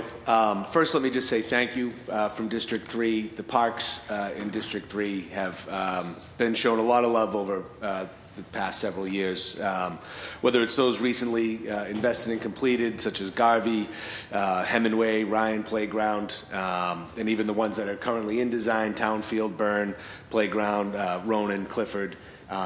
So it's nice to see that all of them are progressing and or have just recently been invested in or have plans to be invested in. So I just want to thank you very much for that, and I know the constituents of District 3 thank you as well. So a couple of questions on the timeline of some of these. I see the timeline for Ronan Park. There's money in the budget, but I'm not sure of what the phases are, because I know there's a retaining wall at one part. We're doing the courts. There's the drainage. There's accessibility from Adams Street. So there's all, and it's a big area. So I just don't know, is there a particular phase that we see that in, and when that might start, or which one's first? Yeah, so we've been studying the wall on the southern side, monitoring there are some large cracks there, so we've been monitoring it, and it's become apparent that that wall is actively moving, so we want to try to shore up that wall and keep that intact, because it's supporting the ball field and everything behind it. So that we plan on jumping on that pretty early in fiscal 25, and hopefully putting it out to bid as soon as possible to try to shore that up. There is a larger design project to take a look at renovating the playground, improving the splash pad, and looking at the courts there as well. Those are all kind of state of good repair. The playground is one of the older ones. The splash pad has a lot of problems, making sure that it's reliable every year. It's kind of cobbled together right now, so trying to improve that, really put in a whole new system there, and looking at the courts as well. So that's going to be a longer-term project, but really shoring up that wall on the southern side is an immediate. I would like to mention too that I know there's a development that's going to occur along closer to the southern side of the wall, and there may be an opportunity to think about access from Fields Corner to the park as well, to open it up a bit more, because I know the accessibility on the Adams Street side is a bit difficult. And so thinking about working with that developer and talking about where and when and how we can open it up so that there's actually, when you're in the heart of Fields Corner, you can have access to Rona and might actually get some foot traffic there as well. Just a suggestion. Yeah, that's great. I guess same with Clifford Park. I know we doubled the budget, and thank you for that. The timeline for Clifford Park, I just want. So we have our, I believe it's going to be June 10th, but is our final community meeting coming up, and then the plans are going into construction drawings so we can put it out to bid. So we expect, I hate to say even late summer, but probably early fall construction to start on Clifford. Anywhere between a year and 18 months of construction on that. So we should have a fully renovated ribbon cutting on calendar year 25, so fall of 2025. Great, thank you. And I guess Townfield as well. Townfield's still in current design phase, correct? And we have a timeline on that same sort of ballpark as. We need to go through, there's still more design work that we need to do. Okay. We had a series of community meetings to identify the program for the site. So the next step would be to develop bid documents, and there's no construction funding for that in the budget at this point. Okay. And last, I know we were trying to get we didn't get it open for the beginning of South End baseball, but in Peters Park, the infield and the backstop. Last time I drove by, I didn't see. Do we know it? I know it should be soon. It was only a couple more weeks, I think, but and that was a couple weeks ago. Yeah, so last week we got the final sign-offs from Boston Water and Sewer, and now it's just the sod establishment. So we're trying to make it so at least there's 3 weeks or so to hold before kids go on it. We just hate, everyone's so excited for the field, and we just hate for the investment to go with the sod being ripped up. So. No, I did that. It was the hardest thing was keeping the kids off the backyard. Once you put sod, you get off, please. That was a lot of money, right? All right, thank you. That's for the parks, but into some questions. The criteria for the street trees to be planted on sidewalks, kind of funny, the opposite of Councilor Pepin, although I do agree with him that that's an issue we do hear a lot. I'm always looking to get more trees planted. I always think along Dot Ave, even side streets, right? You could put 2 pictures up of the same street and put one with a tree-lined street and ask people which one looks like the nicer neighborhood, and I think they will always pick the one with the trees, right? And so, knowing that, what is the criteria that, so if I'm to talk to people, I say, this is what a sidewalk needs to look like and have in order for you to have a tree. Mm-hmm. And what is that process? Sure. So we also have it on our city website if any residents are listening and want to check it, but you have to make sure you have ADA clearance and you have to look for the utilities to make sure that you don't have hydrants, stop signs, things like that within so many feet of the tree pit. We're currently looking for more locations for our fall tree planting season. So we ask people if they have a spot that's in front of their home to please 3-on-1 it and put that in. So that way the arborist can go out, assess to make sure if there's any utilities or any reason why it couldn't be planted there with utilities, et cetera. And then, we try to get it in. Sometimes a curb cut has to be cut if one doesn't already exist. We just ask that the request usually come in from the homeowner, because you'd hate to do the investment of about $1,400 per tree, and that homeowner did not want the tree in front of their house, and then somehow the tree gets damaged or dies or the investment is gone. So we try to get buy-in from the homeowners, because we also rely on them in that time of drought to help add 20 to 40 gallons of water to the trees to help it thrive. So really to have the buy-in. So if you have streets that look like they're prime for plantings, we ask people to put it in so the arborist can go out and do the due diligence. And if so, we move forward. We did start a new little marketing campaign under Todd's leadership where we can put markers on the ground to say future home of a street tree, so people know that one's coming if it is one that can be there. So that's great. Yeah. And is there any width of a sidewalk? Is there a minimum sidewalk or anything for people Is to it know? 36, Todd? Do you know the? Well, ideally we want 5 feet of accessibility, but we can, depending on if it's a narrow sidewalk, we can have slightly less accessibility to allow for a tree pit. Okay, gotcha. 5 feet accessibility. Thank you. Just a quick thought, especially around urban forestry, Todd. I'm thinking about the Morrissey Boulevard Commission and redoing of Morrissey Boulevard, along with the Moakley Park Phase 1 that you guys are doing, and Bay City, and there's just a lot of things going on. There's opportunities there for sure, and I'd love to be at the end of this, the aesthetic purpose and also protecting from, pollution from Savin Hill and other neighborhoods, from the cars and the traffic that goes down there. But just want to make sure you guys are sort of thinking about that, because the Moakley Park Phase 1 could affect Kosciuszko Circle, which will affect Morrissey Boulevard, and all those things are linked together. And so we want to make sure not only traffic is moving smoothly, but that the neighborhoods are protected from the pollution as well. And so there could be some forestry and bushes that play that role. There's somebody, Council Murphy asked about dog feces on parkland. We get that a lot. There's nothing much we can do other than, if you see it, say something, right? There's not a lot of ways to police the folks that Yeah, are animal allowing care. their dogs to. I'll say animal care control does their best, and they try to get out there and educate. So sometimes if you know that dog users are out there at a certain time of day, they can go out and try to talk to them to make sure they're educated and know the policies around it. Yeah, and final, just a comment. I know it's not my district, but there are many people in the district that use the George Wright Golf Course. I believe there was an RFP awarded to the new vendor, and there's been lots of concerns about the new vendor of the food and beverages there. So if you hear that, I don't think they're the same as the longtime person that was there that had it down to a T. So maybe it might be growing pains, but you might want to check into the new vendor. Here, heard some complaints. Thank you. Thank you, Chair. Thank you. Council Braden, the floor is yours. Thank you, Mr. Chair. Good morning, everyone. My favorite people when it comes to council hearings. I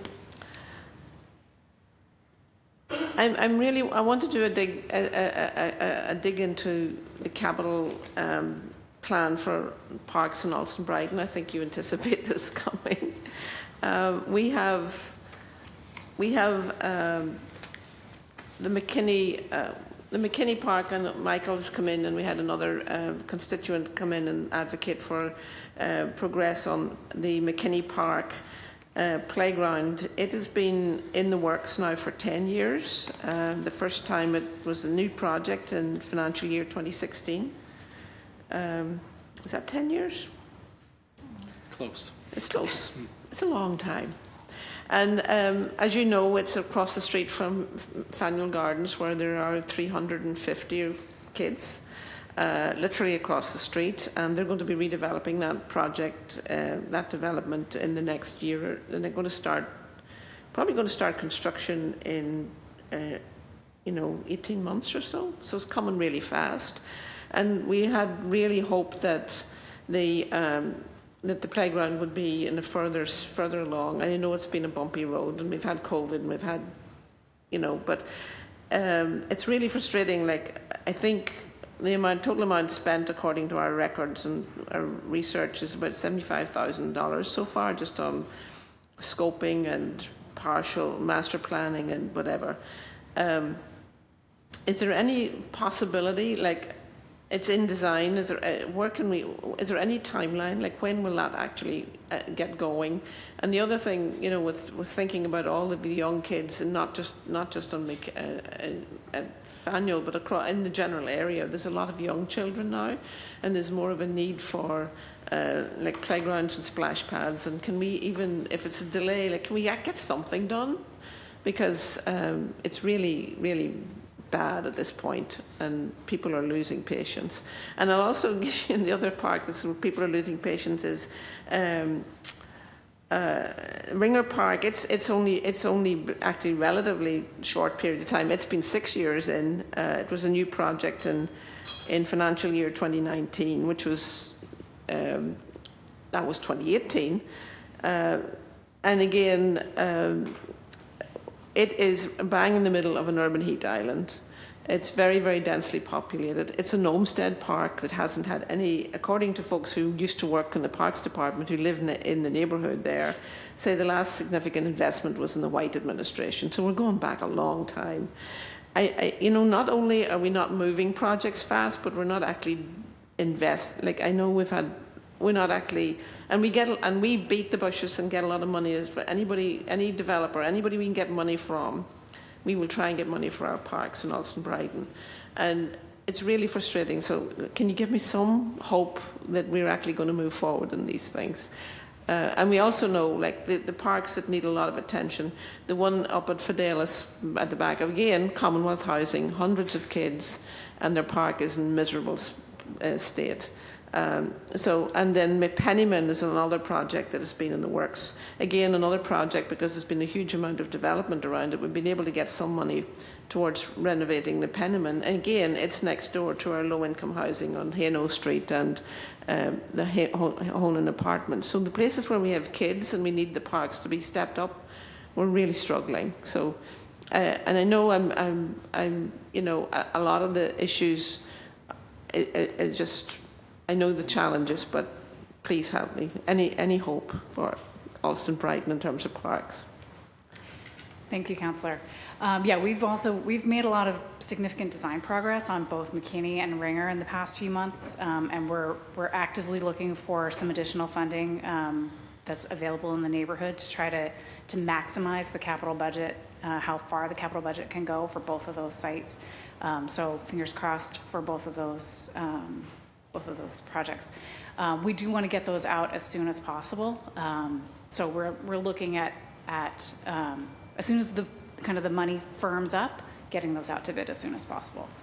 And the firm up on the money, we were told, is in June. So we'll know the results if we got those extra dollars. So we'll know by next month exactly where we are, but we are committed to move McKinney and Ringer Phase 1 forward and have other parks, Chandler Pond work obviously going on, Fidelis Ways and designer selection, Hardeman's in its community process to move forward, and then Penniman was still reviewing surveyor stuff. So there's a lot going on, and we hear you loud and clear. It needs to move faster. It's a bit like the duck on the water. There's a lot happening below the surface, but exactly. But you know, the folks in the neighbourhood are looking and going, what's going on?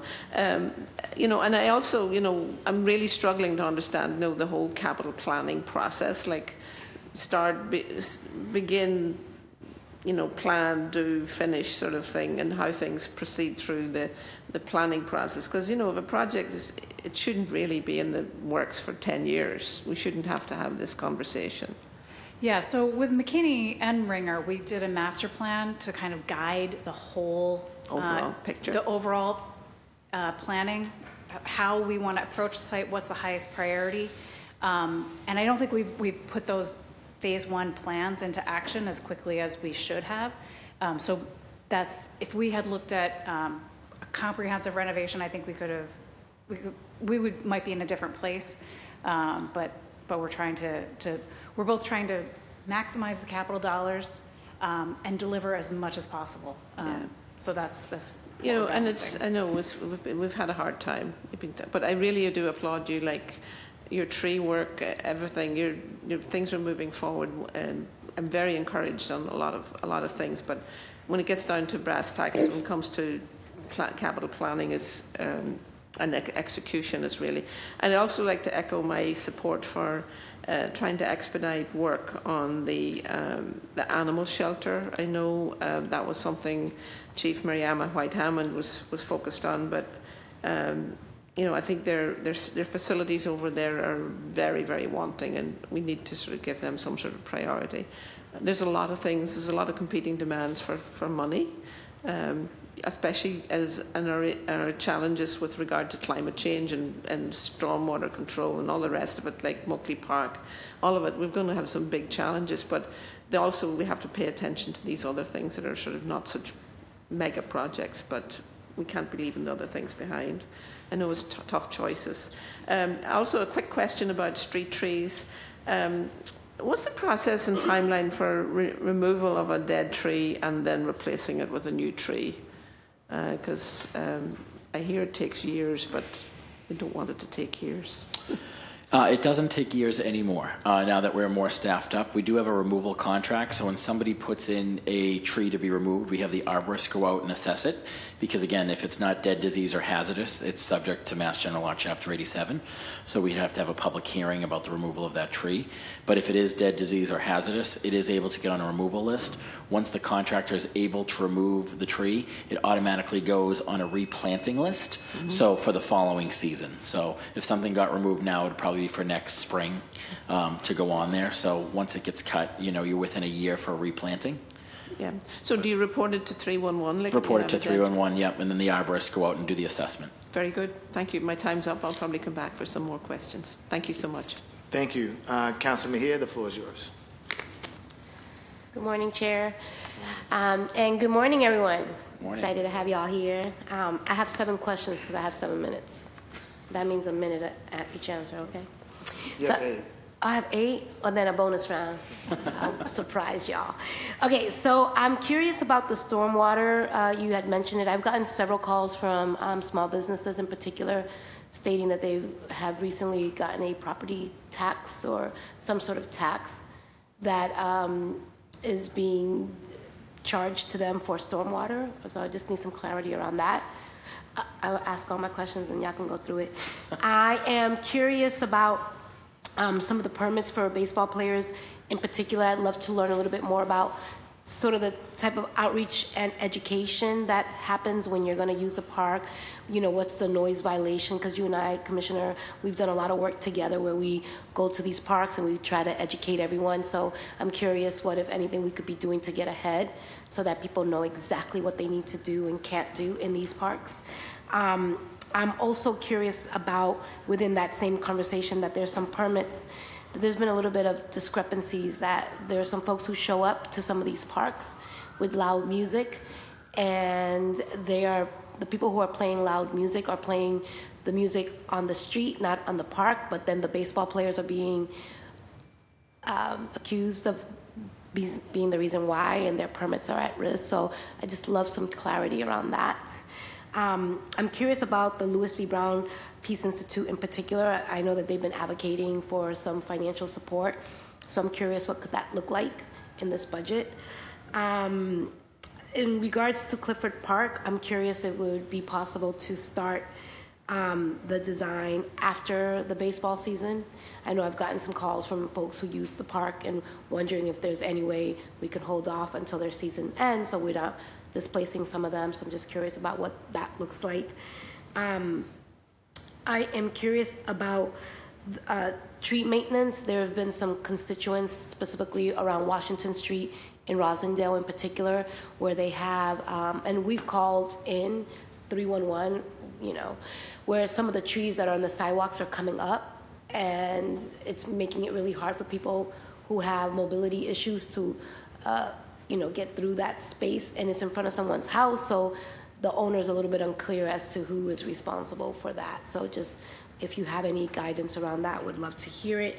I'm curious around some of your Spanish-speaking outreach. If you, in terms of your staffing, if you have some folks on staff that are Spanish-speaking, because I know a lot of the park users tend to be, folks, a lot of the baseball players are the ones that usually are blowing up our phones asking for support. So I'm just curious if there's a line around that.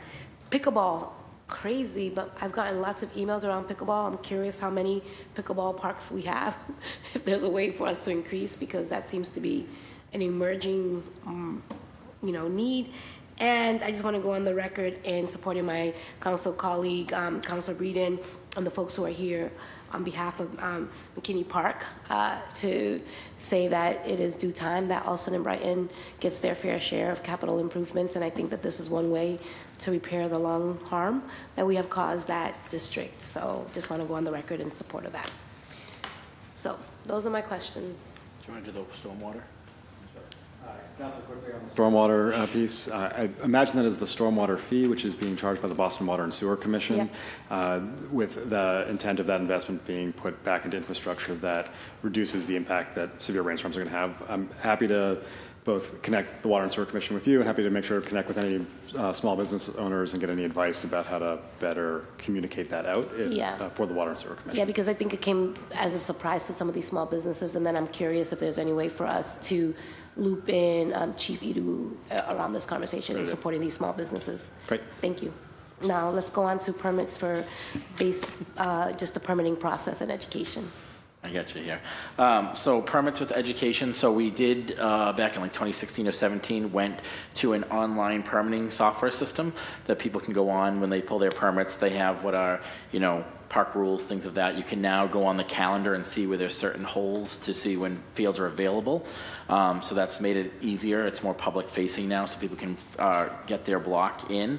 To your point, I think it is just the information that is on the actual permit that's there. So sometimes there's a lot of cultural traditions and stuff that people aren't aware of that may be contradictory to park rules, so we have to do a better job at that point of education. Thinking specifically of the loud music, the only enforcement powers the Boston Parks Department has is to the permit holder. So it's usually whatever activity comes during their permitted time.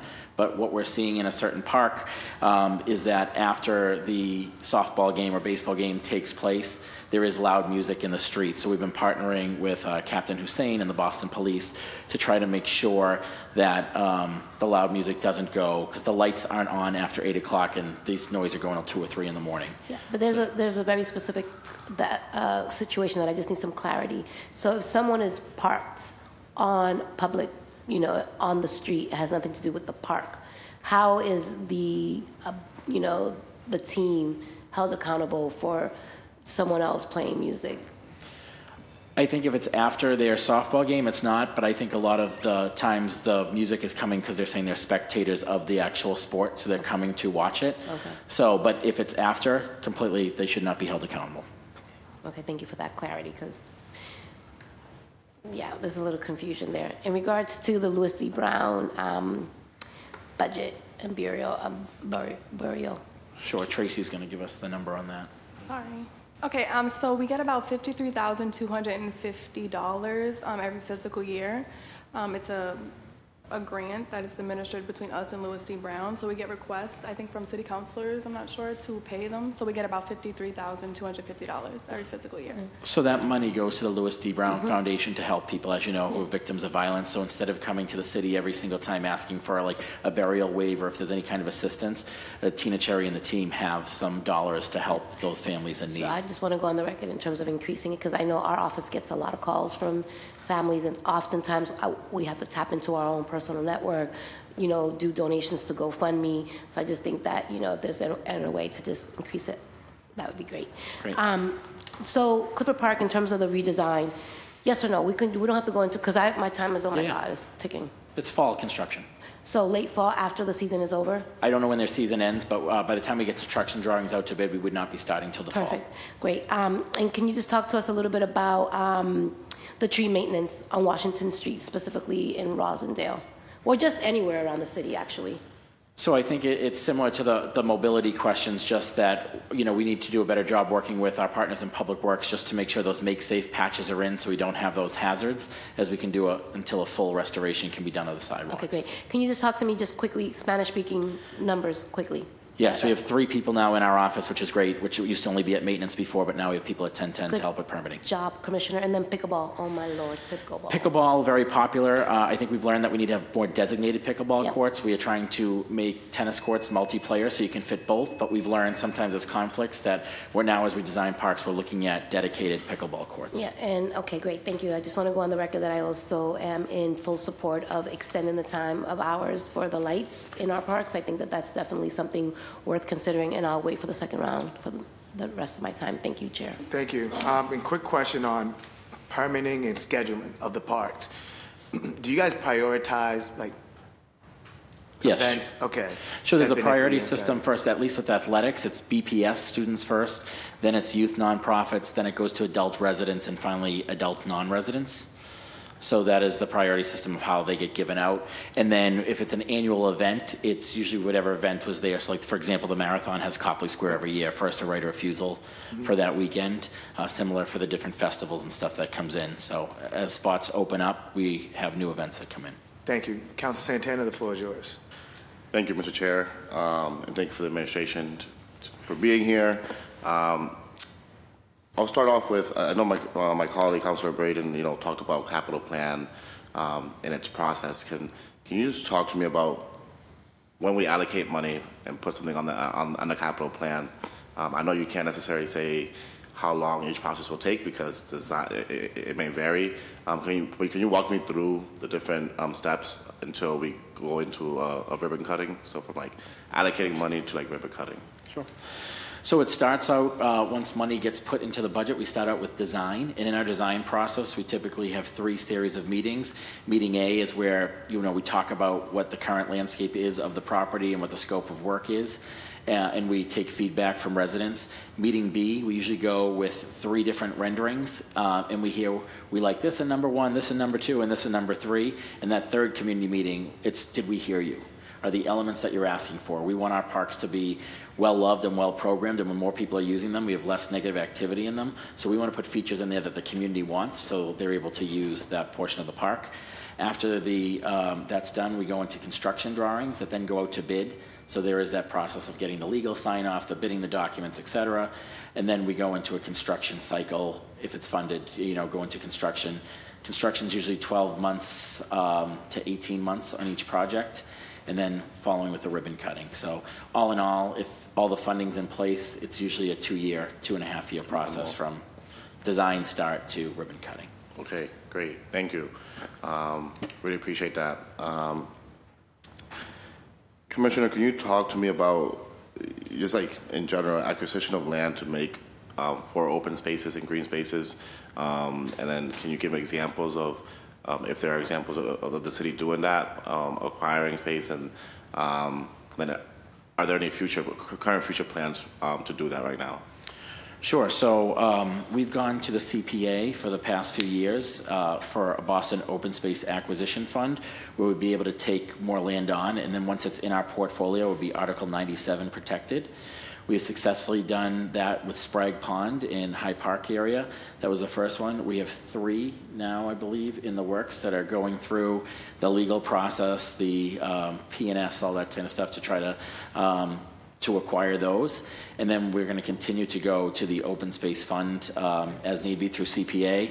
We also, a few years ago, did a parcel priority plan where we asked residents to let us know of public and private owned parcels in their neighborhoods that they would like to prioritize to maybe be acquired in the future by the city. So we also have a running list that's an always working list that we're able to acquire, look at those lands for acquisition. Great, thank you. In terms of public safety in our parks, I know we have VPD and other departments who take care of that. Can you just talk to me about Parks Department's approach to public safety? And then when you're in the design process of creating a new park or renovating a new park, are there anything new that we've learned in terms of public safety measures that we can include in the design project process to become more innovative and make sure that our parks are the safest that they can be? Sure. So I think during the design process, we hear a lot from the community. They have the eyes and ears more than we do. So they know where the hot spots are in certain parks, or if this corner isn't well lit enough, or you need to program this corner better because negative activity happens there. We're able to come up with those strategies inside. I think in terms of enforcement, we do have the Boston Park Rangers that patrol the Emerald Necklace, but their enforcement powers since the Police Reform Act are very limited, so they're more goodwill ambassadors in making sure that people are adhering to park rules.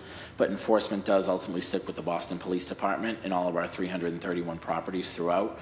So, that's the main way of enforcement, but there are tools that we've learned. Kathy, I don't know if any others come to mind with design. Yeah, I think a lot of the community is concerned about sight lines, making sure that there's clear sight lines into parks, both from people, a police cruiser patrolling on the streets, making sure that they can see clearly into the park, making sure that there's no hiding areas. So when we're going through the design process, we're really trying to think about how can we limit those spaces? How can we make them feel safe? Lighting helps, clear sight lines help. So all those things are part of our design process that we're looking at. Great, thank you. Director, and I know earlier you spoke about different funding. So we have, the public funding, and then you said in Austin Brighton you were looking at other fundings to complete a project or a park. Can you speak to me about that? What the other funding is? Is it private funding that you get from community, or is it grants that we apply for, or? It is the one in Alston Brighton there is a institutional the outcome of an institutional master plan that provides public realm funding. So a lot of the parks fall into that category. So that's a really great way that we can leverage the capital funding and this private funding. There are also state grants that we go after. There's the Parkland Acquisition and Renovations for Communities grant, the Park grant. That's an annual program that we apply for and receive often, yearly and there's also a Land and Water Conservation Fund, which is a federal grant that is administered through the state that we apply for and receive funding quite often for. So those are some of the regular sources of funding in addition to the capital funding. Great, thank you for that clarification. On lights, we heard public testimony, different parks. I think also just from a public safety standpoint, it makes sense to extend. First, what's the process to get more lighting, to extend hours of lighting in parks? And I'm sure that every park has maybe different parameters on that. And then, so what's the process for that? And right now, what are the limitations? So it seems to me like people coming to testify to get more lighting. Is there a quicker process for that, for that to happen? So what are the limitations that we may not know about getting more lighting in our parks? Sure. So our courts and our athletic fields are what's normally lit. Our playgrounds are not normally lit. They are dawn to dusk. There is a playground on Wachusett Street called Parkman Playground that has playground lighting in it. There may be other playgrounds in our network that have lights, like, for example, Mozart has public safety lights, but they're not playground lights. So they're not well lit enough to make it all ADA accessible, et cetera, that people are able to get some extra light time from. So I think in that certain petition, we'd have to look at installing lights in playgrounds throughout our 229 playgrounds throughout the city. To put them on there, and maybe it is the push button method, but what we've been working on is our athletic lights, since the pickleball person that testified, as well as different field users, are saying there's many warm days in December and January still that we want to get on and use them, and a lot of our lights are still on a timer for the whole season. So if they stay on in December, they're on in all kinds of weather. They're not turned off on demand. So looking at upgrading old infrastructure. So there's ways we could put timers on them or turn them on and turn them off in certain times. Okay. But so they don't exist in playgrounds right now to the level that they would need to properly light a playground. Very quickly, why is that? Why don't we design playgrounds with lights? Well, I think it's dawn to dusk. So that's part of the enforcement method that our parks are open. And we also don't have the same staff in the winter months as we do in the summer months. So we would not be able to get to the trash barrels as quick, maybe once a week, if that, things of that nature. So we don't have all the services that we provide during the busy year and the end of the year. Well, thank you, Commissioner. Thank you for your team for being here, and I really appreciate it. Thank you, Mr. Chair. Thank you. Commissioner, you mentioned the push button. Is that something that we have now? Is that new technology that we're looking to implement? No, we have it in two right now. It's only in a few parks right now, but it is something that we're looking at how we can implement rolling that out, because it does save some electricity, being able to have it just on demand. All right. And how quickly, if there's something that we can move forward with on the playground, not the playground, but the park? We've been installing them during capital renovations, so we haven't been doing them one-off. So I think that's something, if we decide to do that throughout parks, we maybe need to get a future line item just on lighting, throughout parks to do that. But as we've been doing capital construction projects, we've been including that as a potential. All right. And what's the cost of one of those push buttons? All right. You can get back to me. We'll get it for you. Yeah. And I just want to advocate for more lighting, whether it's public safety lights or just additional light in that Erie, Allington Park. area, yep. Councilor Durkin, the floor is yours. Thank you so much, Chair, and thank you so much to our Parks Commissioner and all the staff that are here on this panel. I think you can tell from the District 8 capital plan, 51.5% of the money is going to parks. And as someone who really advocated for our parks as a regular constituent and now as a city councilor, really am grateful to all the investments this year in our park system. I did file today, in line with the Friends of the Public Gardens public comments, a hearing order to discuss the creation of a downtown parks administrator for our 5 parks. I was really grateful to hear from the Franklin Park Coalition and Christine Poff, who does a great job advocating for Franklin Park. And obviously our downtown parks have millions of visitors, and I think it's something that we should really contemplate. In the Boston Common Master Plan, it actually calls for a downtown parks administrator. Look forward to speaking on the council floor on Wednesday in regards to that, and I thank Councilor Roussy-Louis-Jean for co-sponsoring that with me. Am excited. There's so many great things that are happening, and I've been part of the Public Garden Tool House project, and actually took a lot of my campaign photos outside of the Tool House. It was the perfect green background, and so I have a special place in my heart for the Tool House. I am excited about the Back Bay Fence pathways. I was just curious if there was a timeline update on those improvements.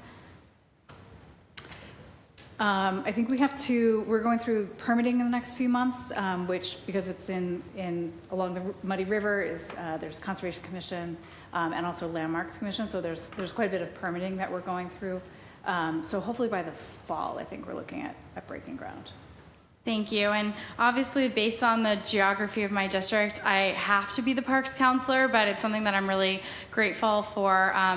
We are talking about a lot of various things that were in developments that shadow some parkland. So I was just curious if there's any updates on what we're doing to prepare, rapidly for dense development in our downtown and, neighborhoods that represent 5 neighborhoods that all would really, benefit from a shadow strategy. I was just curious if the Parks Department had a position on that. Sure. So from a recent proposed development in the Longwood area, part of the mitigation was $1 million for a shadow study. So we have now gotten a design firm on board to lead that study with us, and we're forming an IAG to work with us to make sure we can not only use this downtown, but also use this as a model throughout all our parks. So we look forward, within this year having, or a year having the shadow policy in place.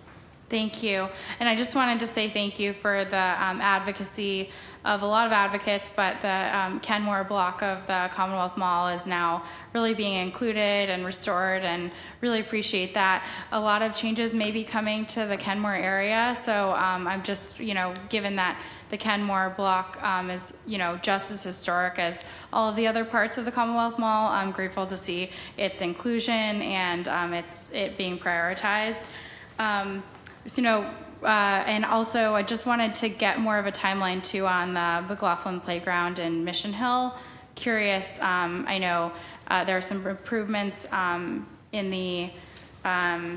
this is a new project that was added to the capital plan, and I just was remiss and I didn't ask about it in the capital hearing. So I was just curious, any updates on that?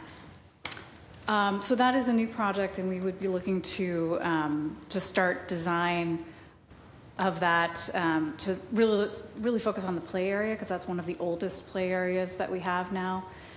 So trying to improve that, but also looking at how it fits with the courts. So that's really the focus of the scope of that project, is the courts and the playground in that. Thank you. And Mission Hill neighbors are dealing with some quality of life issues, just having people use that outside of the dawn to dusk. So just wanted to make sure to advocate for them being the direct abutters to that park being included in the process, just to make sure that we're not adding to some of the issues that they've been seeing in Mission Hill. And I'm just really excited for all of the improvements to the Boston Common and the Boston Public Garden that are coming.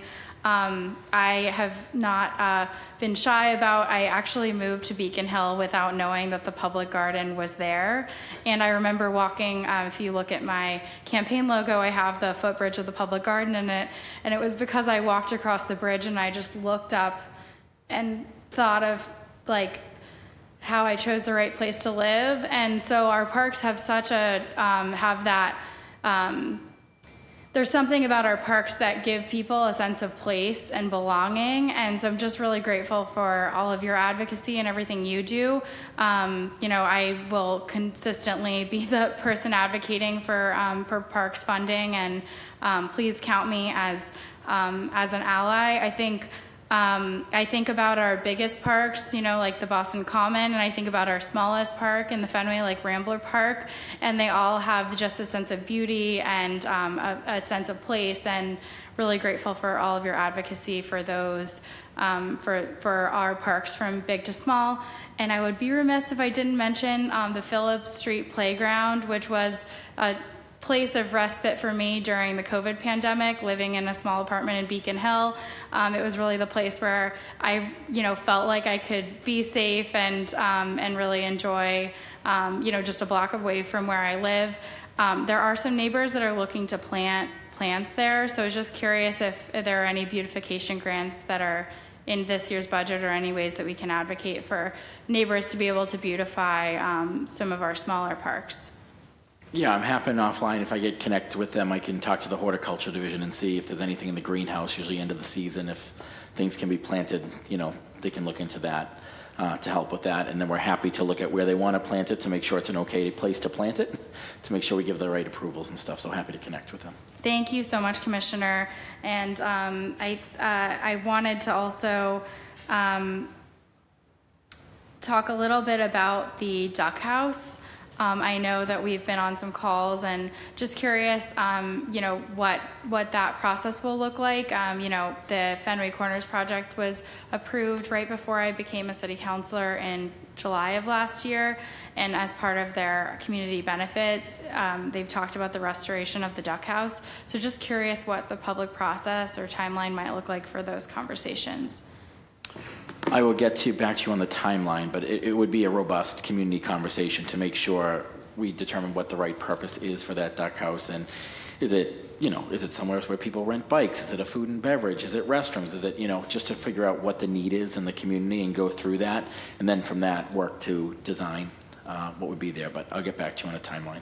And you just led to a question that I really wanted to ask, and I know that we all care about this, but the Friends of Public Garden has piloted a very successful public bathroom the last several years. Just curious if you have any plans for expanded public amenities in our parks throughout the city, and public restrooms are part of that, part of what we can offer to residents.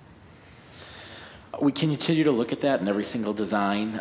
We've learned with the bathrooms, especially with the ones the Friends of Public Garden have provided, about the need for a constant cleaner and security presence at them. So as we look at different spots and see where plumbing exists, you know, in certain parks, to see if we can make it work, but it's constantly a topic of conversation during community processes. I have so many questions, so I'll look forward to round two. Thank you. Thank you. Councilor Weber, the floor is yours.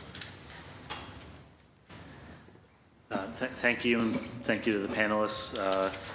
As a representative of Jamaica Plain and West Roxbury, I think you've heard from people in this room and you know, virtually some of the questions that I'm going to have for you.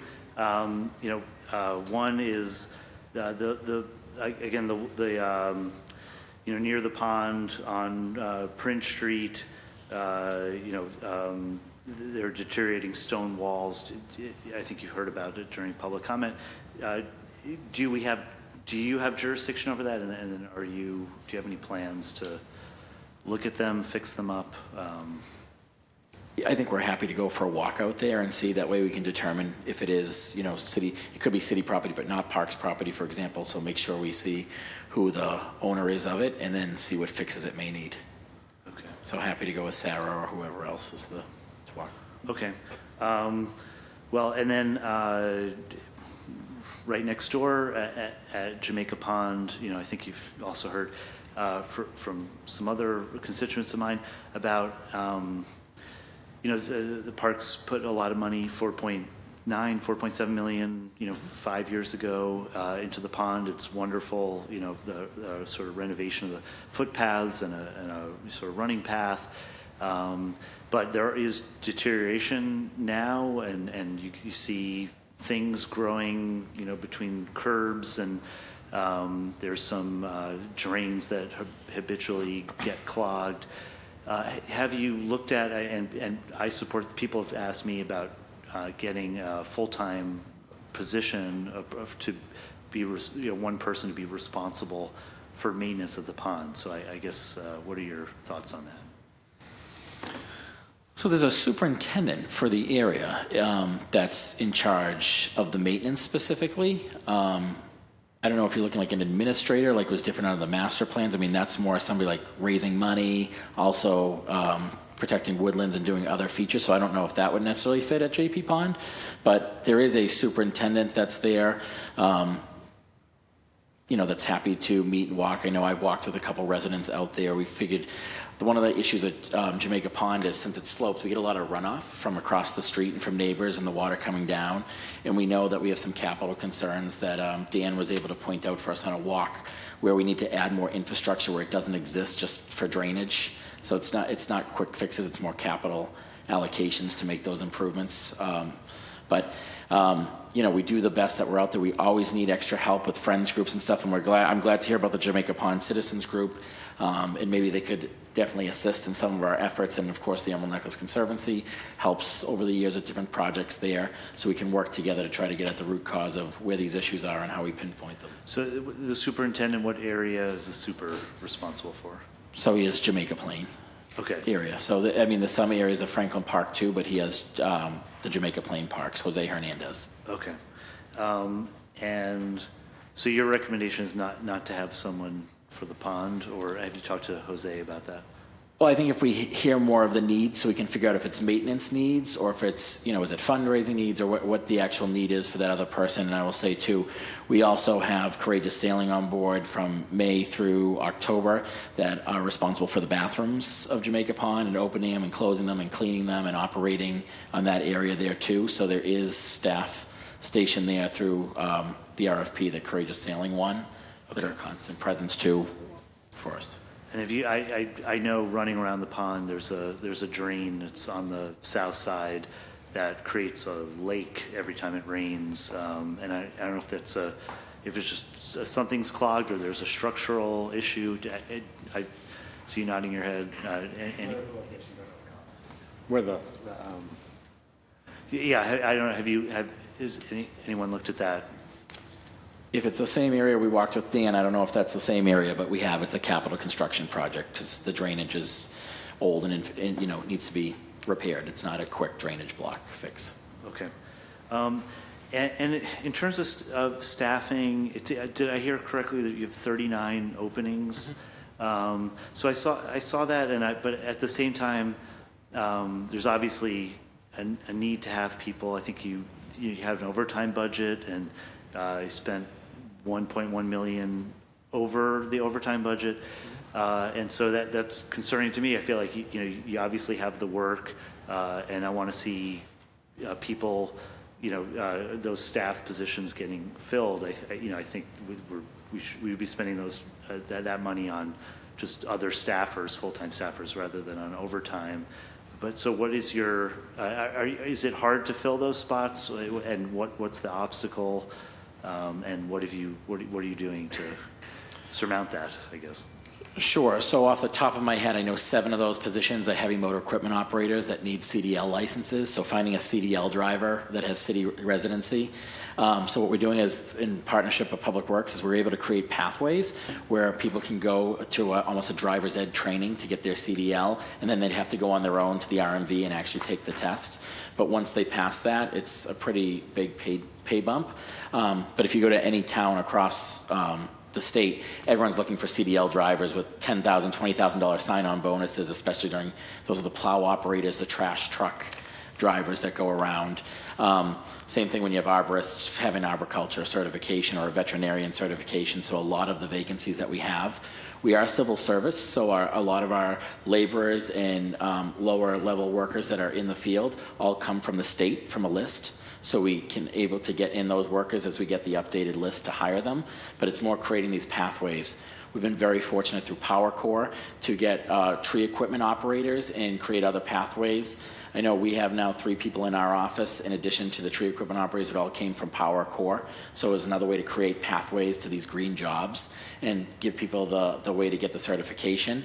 But I think it's, having the city residency and, the salaries that, our union agreed upon, trying to hire for positions, whether it's a certification or the salary rate's been a challenge. Okay, and then we talked. You talked a little bit about Mozart Park. Is there? Last time we talked, I think you were waiting to get a project manager, design manager, or somebody to meet with people in the community. Do you know where we are on that? I met with the Hyde Square Task Force people to talk specifically about Mozart a couple months ago, and Mozart is a project that's in the FY25 budget as a new project, so that would be assigned as staffing is available. Okay, yeah. So I mean, it's in the budget, the design part. It's the whatever 10% or. But I'm just. So I thought the next part was appointing somebody who would then do who start. There is. So like Kathy just said, as soon as the project manager is available, she'll assign someone to it, and they would lead the community process. And from the community process, we then put the project out to bid. Okay, so when I'm just because I'm new to this process, so when the money becomes available in July, then you can hire someone to. Is that what I'm hearing? We would assign an in-house project manager to procure the design services for it. So we go out and we hire a design team to help us design what we hear from the community. So we have a project manager in-house and then design services. Okay, just for my, so you haven't appointed someone to do this, correct? In your department, because and so around July, August, we'll have a name and then we can start the project. We have 7 new playgrounds opening this summer, so I think when those are off, handed off, those projects are done, that project manager would then have availability and Kathy would assign them to take on that project. Okay, great, thank you. Yep. Chair. Thank you, and shout out to Power Corps, Davo, that whole team. They're doing amazing work. I think it was last week. Yeah, last week we did have a hearing where our young people, our students, our BPS students came and advocated for year-round jobs, more summer jobs. Can you talk to me about the collaboration between YEO, our youth, on getting them either to Power Corps or to more exposure to some of the jobs that are offered through the Parks Department? Sure. I think we are, if not the top, the second for summer jobs through Success Link and YEO, so bringing people in and giving them a taste of the Parks Department. And then the exciting thing about Power Corps is when they're through these 6 and 10-month training sessions, they are being compensated. So that's a great recruitment tool that we're actually, while they're being trained, they're able to be paid. And then they really see, do they want to go on a park ranger track? Are they interested in chainsaws and want to go through with, tree care and have a future in that? Or green infrastructure. So really giving the base, and that's what Davo and his team do a great job to give that taste, if you will. And then once they're willing, we try to hire directly from Power Corps because they're trained internally. Our staff, whether it's our tree division or Kate England at Green Infrastructure, going out doing workshops, really getting excited and saying, we have a great group of young adults that are interested in this field. And we try to make sure that we go out to Power Corps, whether it's during graduations, we do resume workshops with them, just to let them know of the type of work at the Parks Department. If they're interested, try to make those connections during those processes. Got it. So just for clarification, is Power Corps, do they have summer interns as well, or just the Parks Department? I don't know if Power Corps has their own summer interns. I know we have our own summer interns. I don't know if Davo has his own.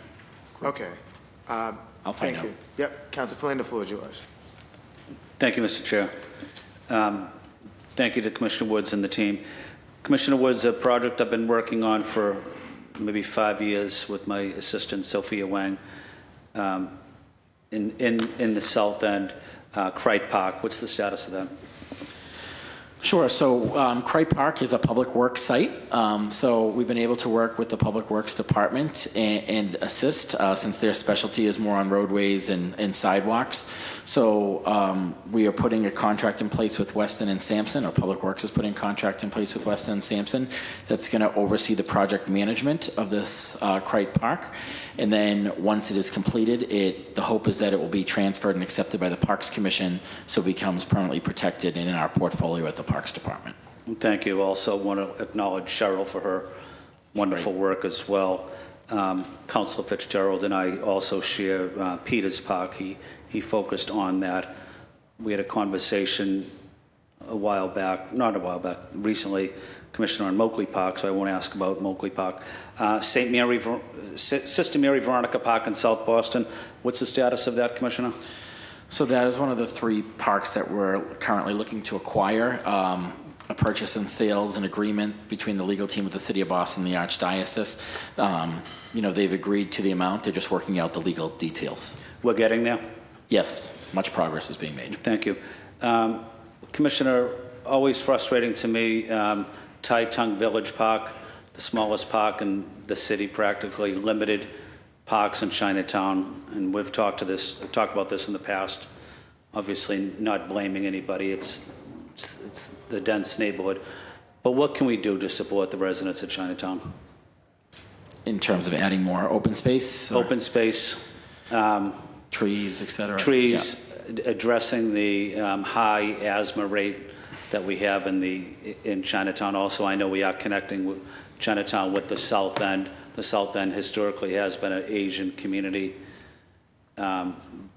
So I know that bridge from federal funding will help, but what are we doing? So we've been out there, our tree team's been out there. I think it's very tough with ADA accessibility with the size of the sidewalks and utilities, so finding the right places, if any more trees can be added. That's something we're constantly looking at. We are also, working with BPDA on any extra spaces. Parks Department, the same thing. We want to add more recreational opportunities. So as spots become available, we've been trying to work with them on that. I know whenever we get a call about Reggie Wong, we try, even though it's not ours, we try to go out and help work on whether it's fixing the volleyball nets and things of that. Kathy, do you have other stuff you want to? I know that there have been some conversations in the Chinatown community about Phillips Square. That's a Public Works owned site, and trying to support their creative use of trying to get planters and trees and some other placemaking ideas in the right of way to really make that more of a shady spot as well. Thank you. I have worked with Chris Osgood and Chris Cook as well and Commissioner with you as well on Reggie Wong. Certainly it's state property, but there's a role for City of Boston to play. They were actually having an event there this Saturday that got postponed due to rain. But is it possible if the city and state have a conversation about the status of Reggie Wong Park to see where we're at? I really need to ensure that Chinatown has a place for residents to play volleyball, to have some outdoor activity. It's a wonderful addition. It's also used by the Leather District residents as well. Can we follow up with the state officials? And I want to make sure that that's a wonderful park eventually. Yes, we'll do. Okay.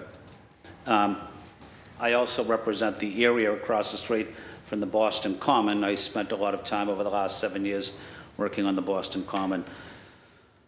Was on Tremont Street meeting with residents last week, public safety challenges, 138, 140 Tremont Street. And across the street from Boston Common, public safety. What are we doing to make sure the park is safe for residents, for tourists, for people going to work, enjoying the park? And also we have a lot of college students in and around that area. Public safety has to be a part of the solution.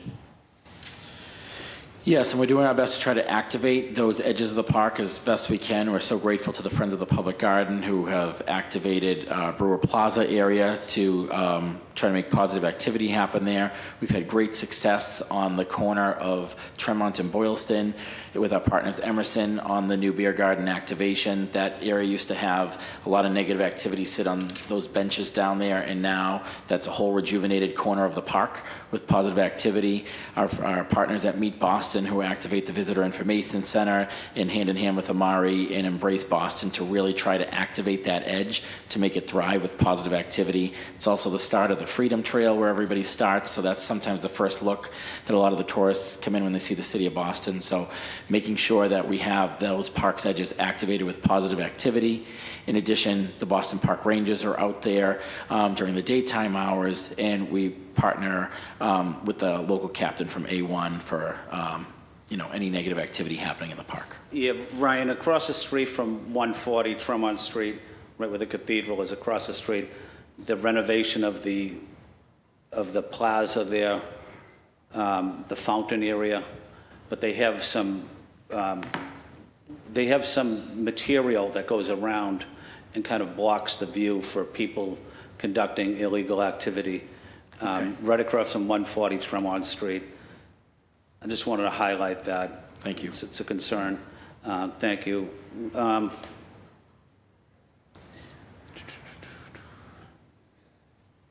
What are we doing on ensuring?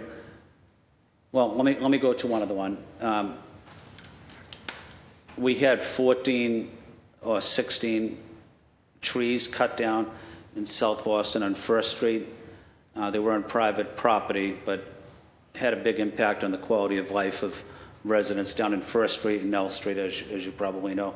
What are we going to do about that situation and helping replant new trees on public property? Sure, we're trying to, every time we do a capital construction project, have a net gain of trees on our projects. I know, for example, when Meadow Lavana went in itself a few years ago, 74 new trees were planted at that site. So we're trying to do our share, as well as any available open tree pits. In 2014, there was a LIDAR study that showed that we're at 27% canopy, and then the same study was done in 2019 that showed we were at 27% canopy. And many people said there hasn't been much growth. And what we saw was quite the opposite, that there was a lot of trees being cut down on private property, and it was the public partners that were able to keep the baseline and keep it at 27%. So we are continuing to plant as many trees as we can and find open locations throughout capital projects to do our part to try and ensure to plant more trees. Finally, off-leash dog parks. I don't support those, Commissioner. As you know, parks are about our kids and athletics and letting kids running around and playing sports.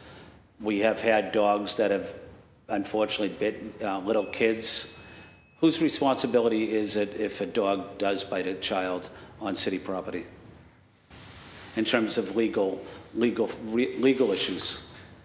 I'm happy to collect with Alexis to get the exact legal issues, but I mean, when people are off leash in our properties, they do get sanctioned for that, education first and then sanctioning for that to let them know they are, breaking that law. But I'll be able to get the exact answer from Alexis for you. Not only that, but when they're off leash and the owner is not picking up after them, and then kids are playing kickball and baseball and soccer. Let's provide a better opportunity for our kids to play sports in a healthy environment. Off-leash dog parks, they don't work. I just want to say thank you to the parks team. They've been very professional. I've dealt with them for 7 years. They're excellent, they're hardworking, and they care about the city. Thank you, Commissioner, and thank you, Mr. Chair. Thanks, Council.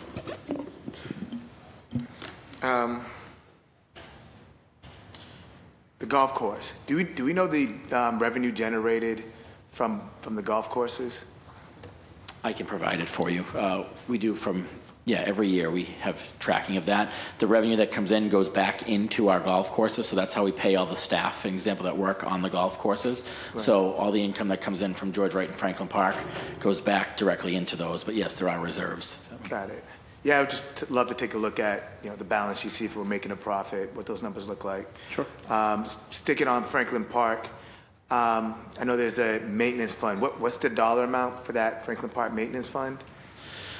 So the Franklin Park Maintenance Fund is from a $5 million endowment when we got the $28 million from Winthrop Square. So whatever the interest rate is, that's off of $5 million. So this year we were at like $280-something thousand that came off. In Franklin Park specifically, 30% of that has to go to the Franklin Park Coalition for programming in the park, and the other 70% goes for maintenance.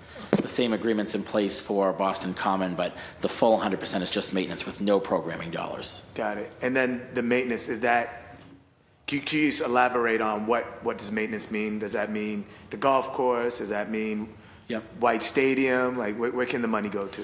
So the trust has 3 board members. So it's the local district councilor, the CFO for the city of Boston, and the president of the Franklin Park Coalition in the case of Franklin Park that decide every year on what the projects should be that are done on that. It's been mostly improvements on walkways, repaving, stair work from the ruins, things of that nature, but it has not been at all to the golf course and won't be for the golf course, and it has not been a part of White Stadium. Okay. And then your department also has recreation in it. Can you talk to me about the recreation side, like the programming and how you guys collaborate with BCYF? Sure. So we have 6 recreation program managers that put on different sports. One of the things that has been noticed over the decades that if you play, in JP, in Dorchester, you don't always get to play against each other. So they provide opportunities through Mayor's Cups, through BNBL, the Boston Neighborhood Basketball League, Mayor's Cup softball, for all these teams to, interact and play together since they all live in the city. Also introducing new sports, so doing golf lessons and teaching. And in the winter months, we're able to use BCYF centers since Parks does not have buildings. We partner with them. We partner with BCYF for BNBL. We've just started teaching archery. So 3 of our program managers have been certified in archery, so they can now teach that program. So always trying to introduce new recreational opportunities. And we're very grateful to the support of Blue Cross Blue Shield. We're able to offer 33 free fitness classes every single week citywide for all ages of residents, from chair yoga to Tai Chi to Zumba, where they're able to take part. And if you can't afford gym memberships and stuff, just the way the city's offering with our partners free recreational programs. Awesome. And then when we're designing new parks, I just want to say thank you for, I believe we have all of our parks within District 4 that are currently in design or under construction. So I'm grateful for your team for all your work on that. But when we're designing new parks, sometimes we hear a lot of advocacy, but do we know if that advocacy is actually meeting like the usage, like based on permitting?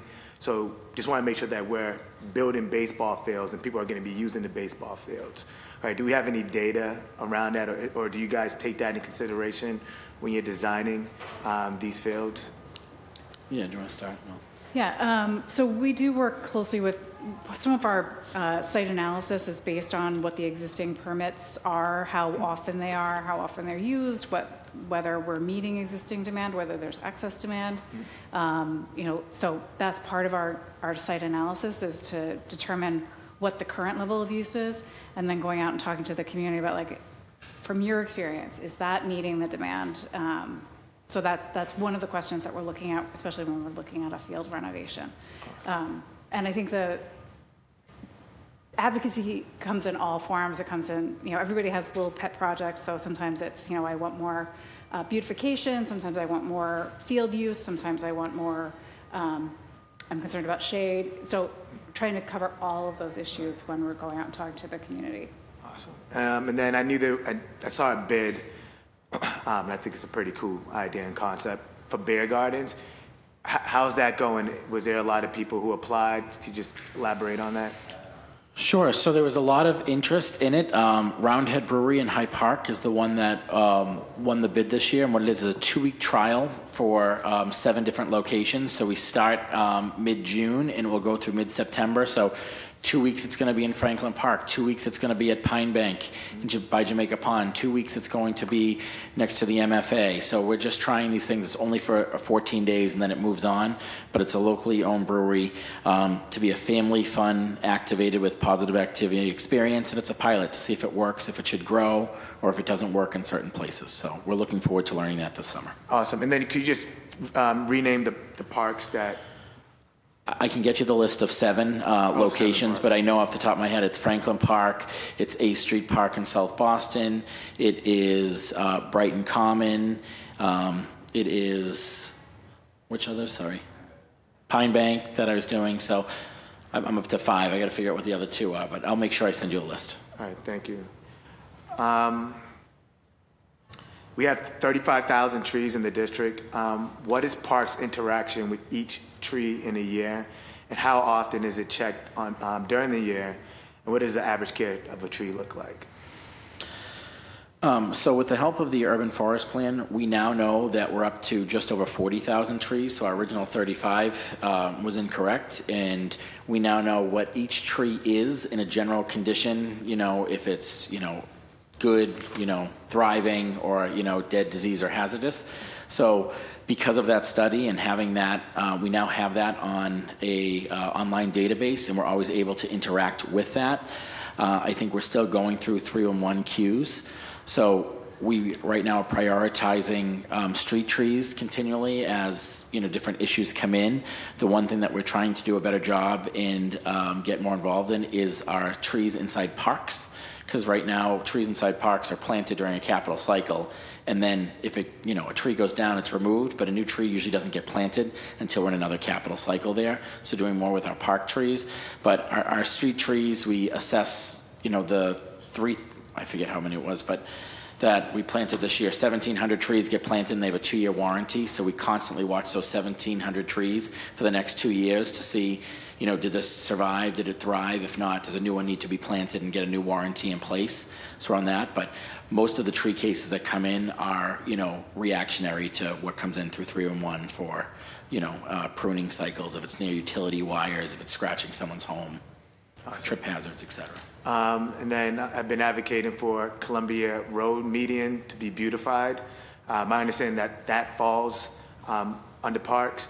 What is the plans? I know we have a design for Columbia Road that's taking shape now. Are we just waiting, or are there any plans in the near future just to beautify that median?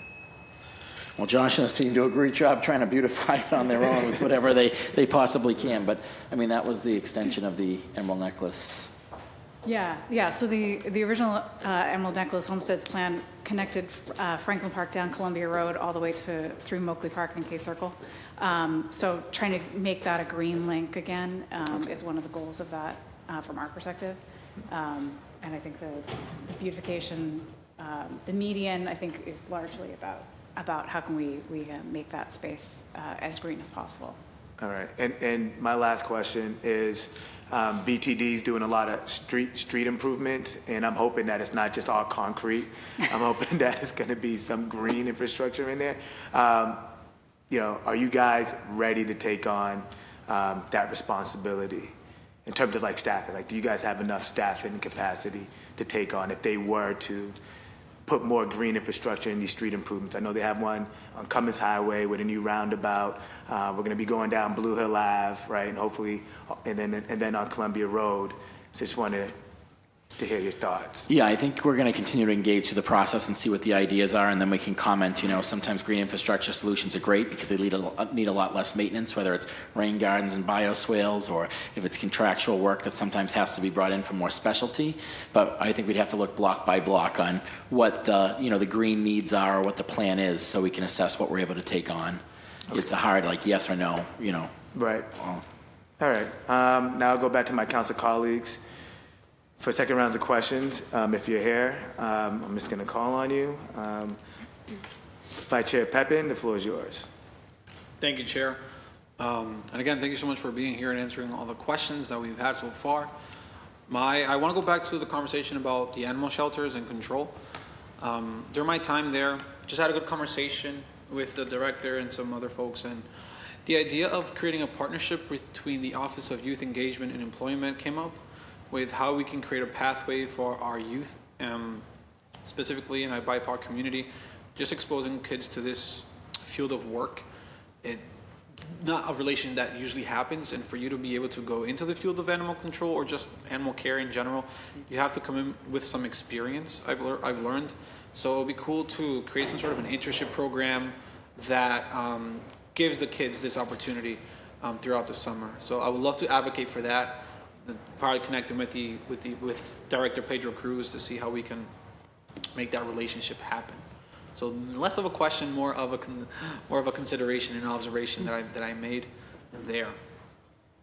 And regarding to animals, residents in my district, specifically the Rosendale and Hyde Park community, are asking for a dog park. There's a lot of dogs in my neighborhood, in my district, and they've proposed several ideas like blocking off a section of Fallon Field, blocking off a section of Healy Field. So not necessarily creating a new park, but maybe taking one of the bigger parks and blocking off a section. I don't know how that process goes, but we'd love to hear if there's any plans for a future dog park in my district. So I think there's a lot that goes into creating a dog park. They're about $350,000 to put in a dog park, so it's more than just putting up a fence. Yeah. You know, you got to have the proper pea stone or stone dust and stuff just for even the health of the animals that are in there. So it's more than just carving out, and then you got to make sure at a field like Fallon, the foul balls aren't going to fly into the dog areas and things like that. So making sure you have at least about 10,000 square foot of space that's needed for, a dog run. And some people would argue that's not even enough space, but trying to make sure that amenities there. But every time we do a capital construction project, we try to look at is there feasibility, and especially if the community asks for it. And the budget office has a line item for dog parks, because over the years we were saying that was never in the scope. But now, since that money's there, if the community is asking for it, we don't want it to be a hold off that it wasn't in the scope, that we couldn't do it. So now, if it's appropriate and the room is there to build a dog park, we can tap into those additional funds to try to add it to a project. Okay. So I know in your district there's a lot of DCR parks. Yes. So that's one of the challenges. We're trying to committed to find a dog recreation space in every neighborhood. The question is it on city-owned land, state-owned land, where is it? But we want to try to have a dog recreational space in every neighborhood in the city of Boston. Gotcha. Appreciate that. And another question for you, Commissioner. When a developer of any building in the city decides to say, we're going to give community benefits to a city park, what is the process then, once that agreement is made, to give those funds to, the Parks Department or wherever that pocket of money is? What then happens? What do you guys decide what's going to happen with that money, or does the developer say, this is what I want that money to go into? Sure. So usually through the Article 80 process with BPDA, they make some agreements, and there's somebody at the BPDA that tracks that, because sometimes it's a one-time payment and sometimes it's $10,000 a year for the next 10 years. So they make sure, a compliance officer makes sure they're always on time with their payments. And once that goes to BPDA, they then transfer it over to us where it's in our nonprofit fund and it's earmarked. So it could be during the mitigation, it's earmarked for certain neighborhoods, such as like Hyde Park, parks in general, or as specific as it's for Amatucci Playground. So then we make sure that when Tracy codes it, it's either coded specifically for a specific playground or a specific neighborhood. And then as something happens, if it's crumbling infrastructure on a wall, things of that nature, because a lot of the times it's $10,000, which, it's $1 million-ish now to do a park renovation. So it's more used on doing, minor improvements that are needed in that certain case, or maintenance that's needed for a certain park. Okay.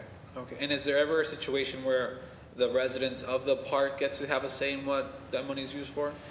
Yes. For example, there's a lot of times where the reason we get the mitigation is because of the community advocacy, and it's pretty specific during that advocacy what they want it to go to. So then we're able to earmark it for that. But sometimes we'll have a friends group at a park come to us and say, this wall's been crumbling, we need to do something. And we say, there's $56,000 in this account. Let's see what we can do to try to make those repairs. So, it's based on the feedback either through the Article 80 process or down the line. Gotcha. No, I appreciate that, Commissioner. That really is it for questions for me. I do want to say a quick thank you to two of your staff, Lou Shianka and Paul McCaffrey. Just wanted to thank them because as the summertime is now kicking off, there's a lot of festivals and special events, so they're helping out with a lot of the permitting process behind that. So thank you to them. Thank you to all of you for being here. I'll do the rest of my time. Thank you. Councilor Braden, the floor is yours. Thank you.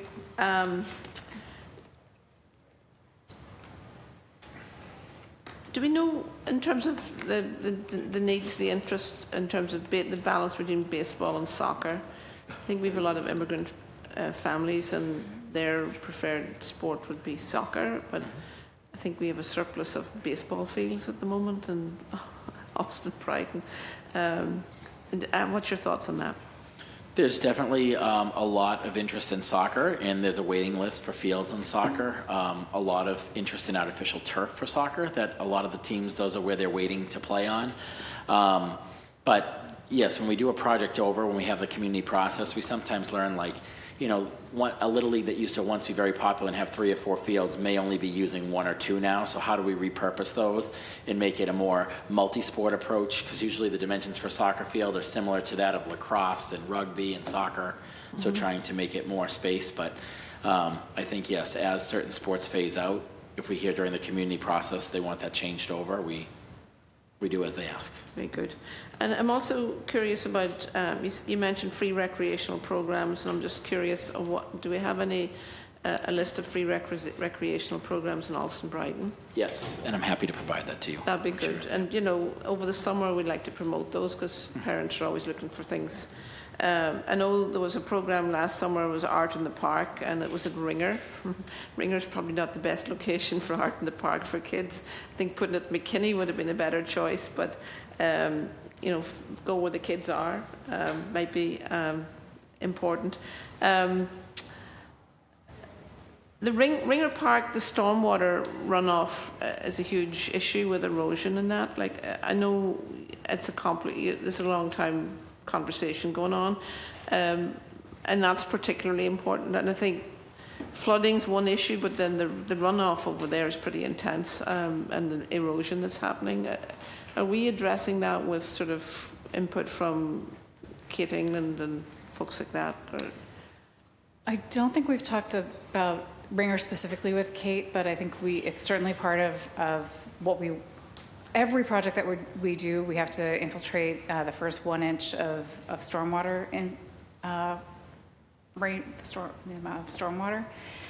We're trying to increase that where we can, 1.25 inches, 1.5 inches. So that's part of our standard process, but also trying to control erosion, trying to direct rainwater to specific places so it can be infiltrated. So that's part of every project, and it's definitely going to be part of Ringer as well. And so we'll be thinking more about rain gardens and bioswales and things like that as a way to capture some of that. Yeah. And then, Commissioner, you mentioned a beer garden in Brighton Common. Anytime, when's it? Preview of coming attractions. But I'll get the date. So there are 2-week runs from June 16th till mid-September. So I'll find out which 2-week period it's there for. And we've talked with the farmers market folks, trying to find a way to incorporate it while it's out there. But it's a family-friendly, local-owned business. It'd be something where they're out there like 1 to 9 p.m. It'd be a hard stop. And again, we're not looking at a Bud Light party deck. It's more family-friendly, with a local business out there, and just as a pilot to see if it works in different neighborhoods. So we can play Frisbee and have bean bags and have a fun Some Adirondack chairs, exactly. Yeah, very Yep. good. We have the chairs are all ready to go. We have those already. The civil service exam, most people think of civil service as sort of public safety. Can you tell us a little bit about how you might find out about the civil service application process and the exam, and it's sort of the best kept secret that that you have to have this civil service entry requirement, and how to, if you're not going for public safety jobs, how do you get into that? Sure. So Darlene might know more, so I'll deflect afterwards. But thankfully, this one is not a test. You literally just have to get your name on a list up with the state, and then the list regurgitates every month. So a lot of times people will reach out to either Human Resources and the Parks Department or to the City of Boston, and we'll tell them step 1 is make sure you're on a civil service list. I know opening day of Power Corps, when they start with those new recruits every year, we tell them to get onto a civil service list, because once they go through their training, their number may be up to be called, and we're limited that we can only call, for example, the first 3 before we can go to the next 3. So it's in order. Mm-hmm. So it's not a test. They more just have to get themselves on a state list. And in terms of qualification criteria, do you have to be a citizen, or can you be a permanent resident? Like, are there any immigration restrictions on immigrant status on those sort of jobs? Yeah. You just basically have to be authorized to work in the United States of America. Yes, you could have a work permit, you could have a green card, you could be a full citizen. Yeah, just authorized to work, yes. Okay.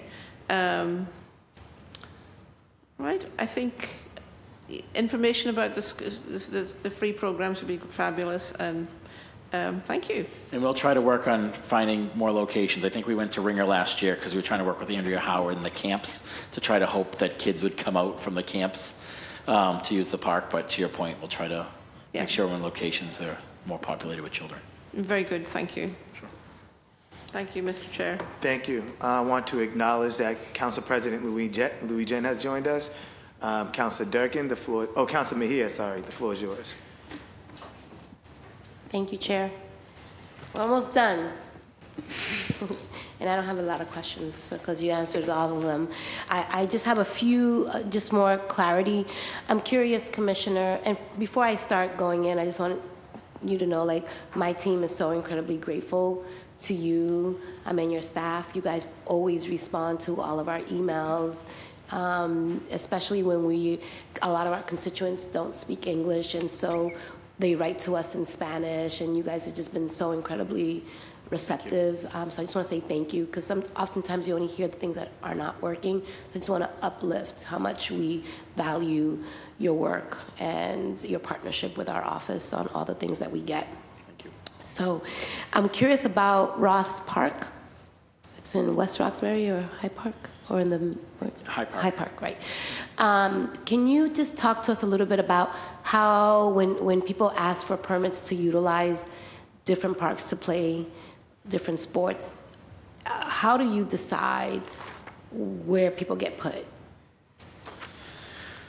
So it's based on what facilities are there. For example, so some sports might be softball specific or baseball specific, so it's where the facilities exist. And then it's based off that priority system that BPS gets first right of refusal, and then youth nonprofit residents, and then adult residents, and then adult non-residents. Mm-hmm. So it's really just going through that little order of, seeing where the facility exists. Is that being used by BPS or youth sports? No, then it's open. So then it goes to adult residents next. Because I have a suggestion that someone had recently planted for me, because there's a lot of stuff happening at Clifford Park. And some folks had recommended maybe utilizing Ross Park because the parking around there makes it harder for people to, show up. And so I'm curious in terms of if someone wanted to utilize that specific park for baseball, is that park available for that type of activity? Yes, it's available for that activity. I will say Ross is also receiving the same music complaints that Clifford's receiving from the residents that night, like Barbara Hamilton and the staff, the civic associations have been complaining about the loud music. But there are lights at Ross, so it goes later.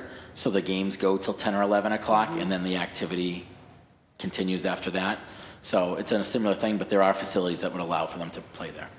Okay, so I'm curious, are there any parks that make it really difficult for people to park around? Because I'm just trying to figure out how to solve this problem in a way that is everybody wins, right? And we want to make sure that if we can deter bad behavior, that we should. And so I'm just curious, in your portfolio, which parks could lend themselves to being more appropriate for that type of activity? Are there any parks in our portfolio? Sure. So there's a handful that have parking lots, such as like Franklin Park and Millennium, that has parking lots, but most of our parks are all on-street parking. So depending on how dense that neighborhood is that's surrounding it, some of them are tougher to find parking spots around. Mm-hmm. But again, happy to work on a case-by-case basis with the permit holder to find a spot. Yeah, because I'm just really trying to reduce the chaos. We appreciate that. And I'm always trying to find solutions. I noticed that in certain parks, some folks are riding mopeds and dirt bikes and things of the nature, and they are literally, damaging our parks. So I'm just curious about kind of what reinforcement looks like and what kind of communication has been shared with those folks. Sure. So we don't allow motorized vehicles in our parks unless they're authorized. For example, like the trash trucks coming through or bringing a lawnmower and things of that nature. So all enforcement is with the Boston Police, because the Parks Department doesn't have enforcement powers to enforce it. But for example, it's coming up at Jamaica Pond. So it's talked about again, can we get the no motorized, scooter or bikes on certain levels just to try to start some signage. So signage campaigns are certainly something we can do as a way to educate. And then we'd call on our public safety partners to help with enforcement. Okay, great. And, you know, we've been talking a lot about the budget and I really appreciate the advocacy in terms of increasing it beyond the 1%. And there was a question that was asked in one of our hearings that I thought it was a really good one. And I'm curious if, right, the fairy godmother came down and be like, we can increase it a little bit more. What would you say are some of the investments that you would make with an increase in your budget? So the ask to get to the 1% is for the operating budget, so it wouldn't be as much capital projects. It would be to add staffing and add capacity to our parks, so improve maintenance. So, for example, certain things, we're on a 14-day mowing cycle right now to be able to mow our fields quicker than every 14 days, to empty trash receptacles quicker, things of that nature. I think we're $11 million shy of a 1% budget. So it'd be, a large lift, but bringing, with more money comes in, we would be able to add more positions, which would increase maintenance and better service our parks. Yeah, no, thank you. And there was another, I still have 2 minutes. I'm good? You're good. Okay, thank you, sir. I have 2 more minutes, and I'm not going to use all of it, so be thankful. But I'm curious if you could just talk to us a little bit about, there was another really great question, and I forget which of my colleagues asked, was really about the capacity, because oftentimes we're asking for more, but do we have the capacity, well, the departments have the capacity to really fulfill, if we were to say, yeah, you're going to get an extra, $11 million, how readily are you, able to absorb that $11 million and execute it within, this fiscal year? Yeah, that's a great question. So we can always use more bodies, but with that, you need the infrastructure, such as additional vehicles, sometimes that you have to wait months on in order to get additional crews around to the parks. So it would be a balance that we'd have to add some infrastructure to take on a lot more staffing. But I think in terms of having more people to do trash truck runs and to mow lawns, also we're a Monday through Friday operation, 7 to 3. So, adding more people on second shifts, it's sometimes hard to recruit due to second jobs and weekend responsibilities to get people to work a Wednesday through Sunday. But right now, we're mostly staffed on Monday through Friday. So there would be, after 3 p.m., more resources that aren't being used that a second shift could take on to try to do. Yeah, and I think one of my colleagues was talking about workforce development opportunities for young people, and I think that there is an opportunity there to employ young people nights, well, not too late, but, nights and weekends at the very least. And I think that there is money in the budget for youth jobs, and I think that it could be a really great entry point. So I'm curious whether or not you have been in communication or already have young people that are part of your department. I think it's mostly been through going through the Power Corps program and the stuff that we do through youth employment and opportunities, but there's always a lot more room for collaboration. Yeah, and I think especially with the cleaning up the parks, I think that I was in a red shirt. I don't know if you guys remember that. Probably I'm much older than everybody here, but I worked with the I was inside one of the hospitals. I wasn't out in these streets, right? So, but I do think that there's an opportunity for building that pathway. Thank you, sir. Thank you. Councillor Durkin, the floor is yours. Thank you so much, Chair. And, I just would be remiss if I didn't talk about all of the great work and the increased investment in tree care that the city is really investing in. So I wanted to get your thoughts on some of those increased investments, but also just highlight one of my favorite willow trees in the public garden. Suffered as the result of a storm. I've been told potentially that it could resprout, so I was just curious if there was an update on that specific tree. And just curious, how do we approach plantings in historic parks? Tree planting, also wanted to talk about how do we adequately educate the public so that young trees have a chance of survival. I have often been watering the trees outside of my house, and I actually requested one. Took 2 years for it to come. Now it's about 2 years old, so that's how long I've been an advocate for trees on my block. Oftentimes have been, going out with a Nalgene bottle during really hot days and watering it, but just curious how can we, and also how can we partner with local groups like, Garden Club of the Back Bay, the Beacon Hill Garden Club, which I know are great partners in the work, but how can we partner with them? And also just wanted to mention thank you so much to the Parks Department for your help. I know Kevin Fitzgerald Park is now an official Arboretum, level 1, and we're excited. Thank you for the advocacy there. Those are all my tree questions, so I'll let you respond to those. Sure, so I'll try to get an update on the willow for you. I know the tree you're talking about. I don't know if it is sprouting back yet, but with Norm Healy and the growing tree, who's on staff for the Friends of the Public Garden, as well as Todd, Max, and our team, we'll make sure we have an answer for you on that because they're keeping tabs on all of that.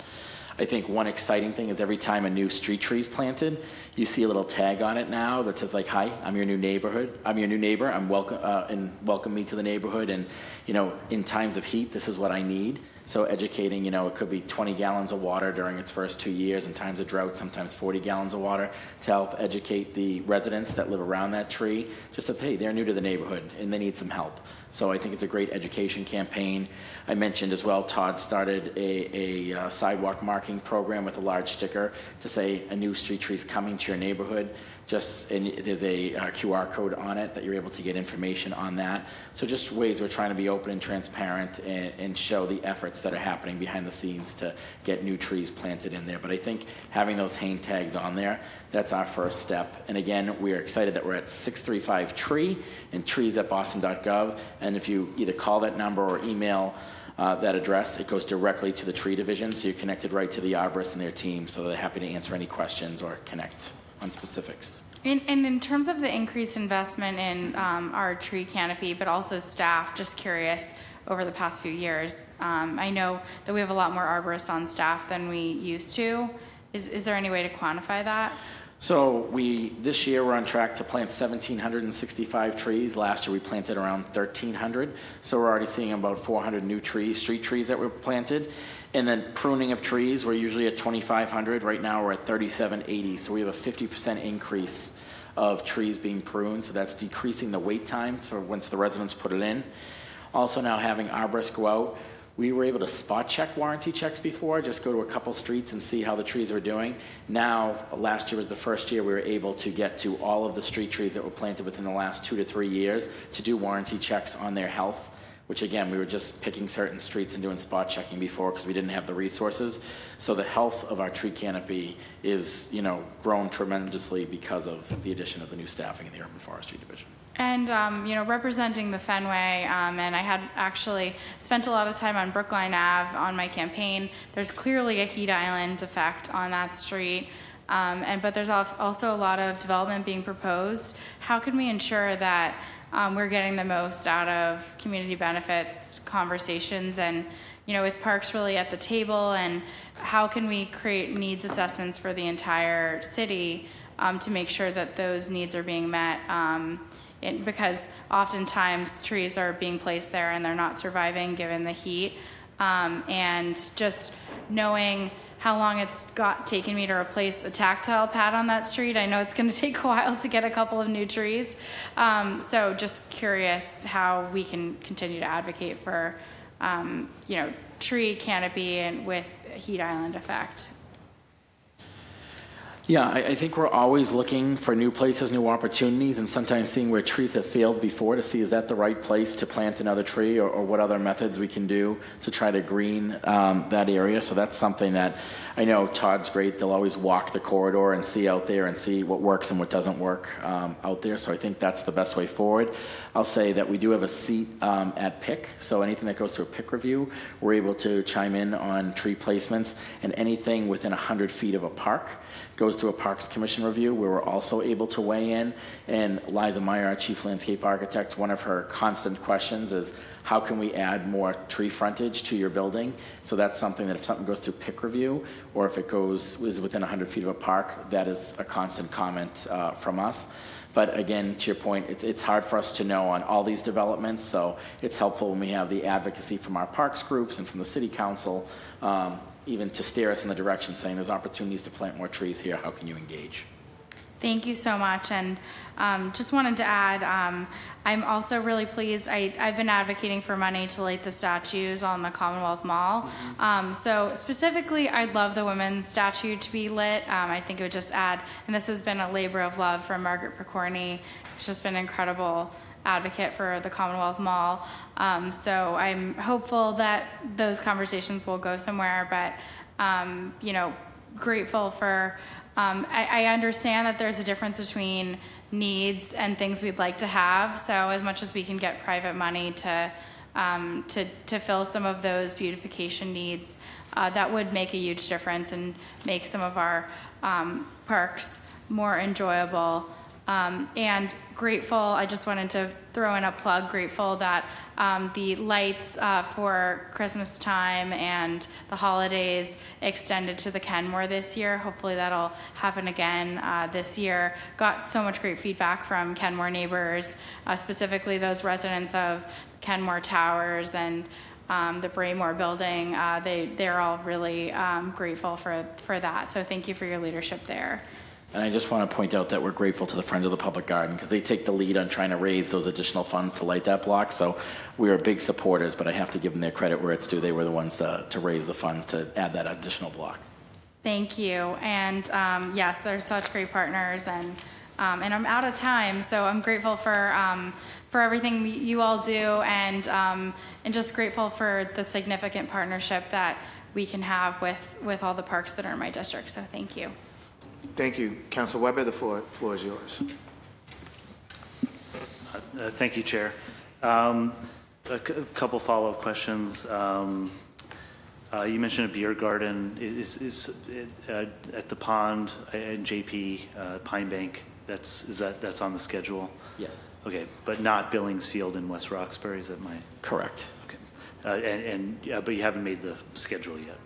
The schedule, I don't think it's been put out there yet, but it's been made, so I'm happy to share it with you. Okay, and it'll be a 2-week stretch? Yep, 14 days, and then it's on to the next location. Okay, and there is something in the capital budget for the JP Boathouse, maybe not immediately, but it's a study or something. Can you just explain more about what the plan is?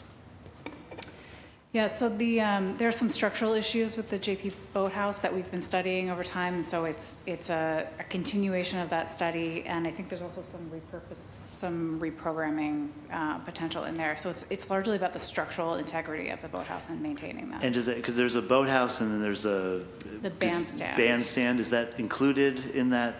The structural concerns are mostly at the boathouse, Okay. on the water side.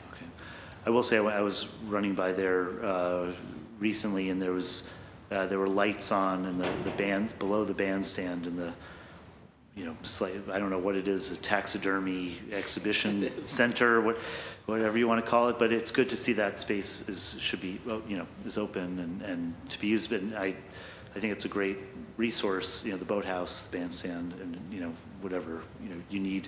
If you need my support, which it doesn't seem like you need it, but if you do, I'm happy to help.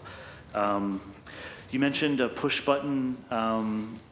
So Wachusett is in my district, the playground, there's lights. Could you just install the push button there or do you need to put in all new lights to have that as an option? Electrical engineering is not my forte, so I don't know whether it's possible to retrofit a button there to make that possible or not, but it's something we can investigate. Okay. Yeah, we've only tried it so far on new, as we're doing a capital construction project, and put a new lighting poles in, so it comes with that infrastructure. So we just have to see if it could be retrofitted. Okay. And there was a presentation on Murphy Field in JP, and one of the things they showed was how the new lights are going to reduce light pollution for the neighbors and things like that. So I recognize new lights, there might be benefits there. But and so Murphy Field, what's the schedule for that? Let me take that. So we're trying to figure out some of the infrastructure. The site is actually owned by Boston Public Schools, so we would need their permission to add the water fountain that we've been looking to do. So there's a lot of coordination back and forth about that, and we're also concerned about the condition of the walls on the perimeter. So we're taking a deeper dive into what's needed there.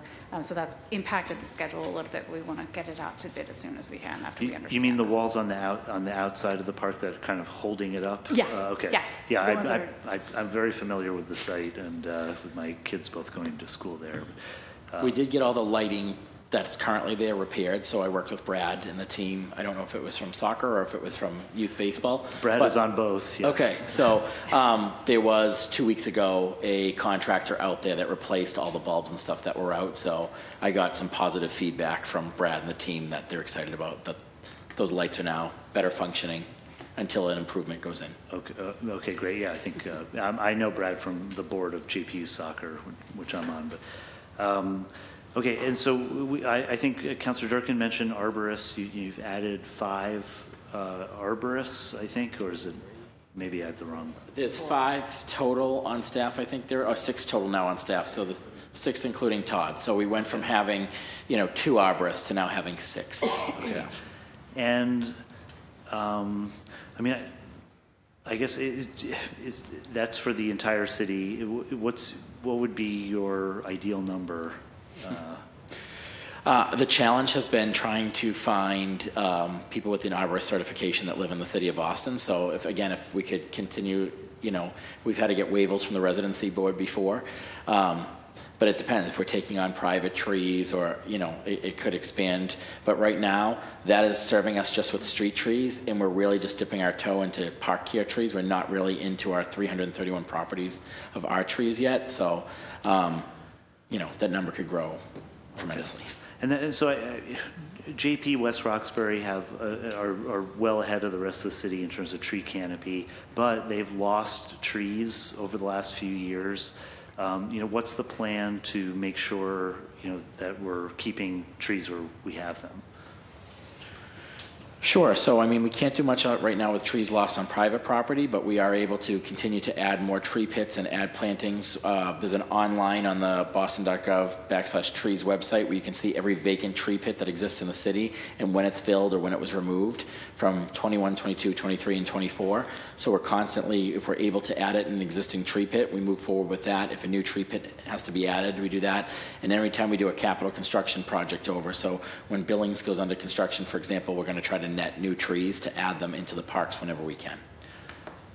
And so you brought this on yourself, but so talking about public land, so if we had a private tree ordinance, what role could the city play, or what role do you think your department would play in that? I think we'd have to see, there's different cities and towns, and it's just like who has the authority. Is that something that would sit under the Parks Department? Is that something that would sit under ISD or a planning agency? They'd have to have their own crew of arborists and inspectors to go out, because you're going on someone's deeded land to say you can't cut this tree down or you can't do your addition on your house. The Parks Department is just, working right now on all the street trees and trying to get into the park trees on all of our properties. So I think, we'd have to have discussions on what that would take and which agency would oversee. I don't know, Chris, if there's anything more on that. But as you couldn't just take that on. You did need another. Yeah, we need more capacity. Okay. To do that. And in terms of filling capacity, my wife works in refugee resettlement, and she was like, we've got lots of people who would love to work for the Parks Department. I don't know if you've had any outreach in the migrant community. There's people here looking for newly worker authorized who are living here. Darlene's actually done a lot of work on that recently, so I don't want to steal your thunder. Take your credit. Hey, so Parks Department has partnered with the mayor's office. What did I forget?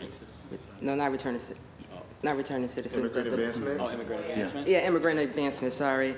And we started a pilot program where we started hiring some migrant workers as seasonal laborers.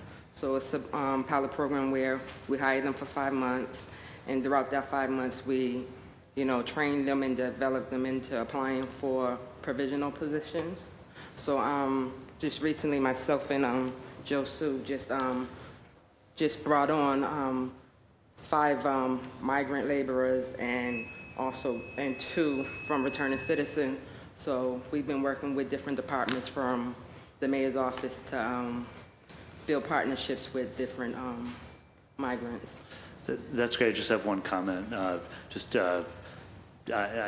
Hopefully that the Billings Field redesign includes the street hockey rink. I think I've been told several times it's in there, and I'm glad to hear it. And thank you very much for everything you're doing. Obviously in my district, it's very important to my constituents who came out in numbers today. So thank you. Thank you. Thank you. Council President Louis Jen, the floor is yours.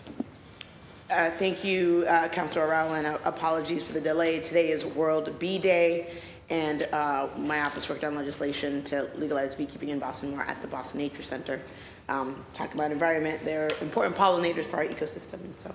But I just want to uplift and thank you all for the incredible work that you're doing, Commissioner.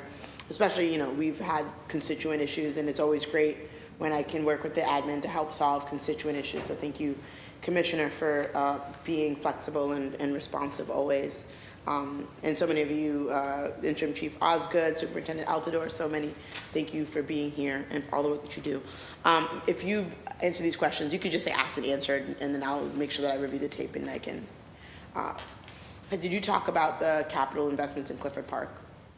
We did. The hope is right now that it'll start construction in the fall. We have our last community meeting planned for the beginning of June, and look forward to that getting started. About a year's construction. Okay, and beginning in the fall. This fall. Yes. Okay, great.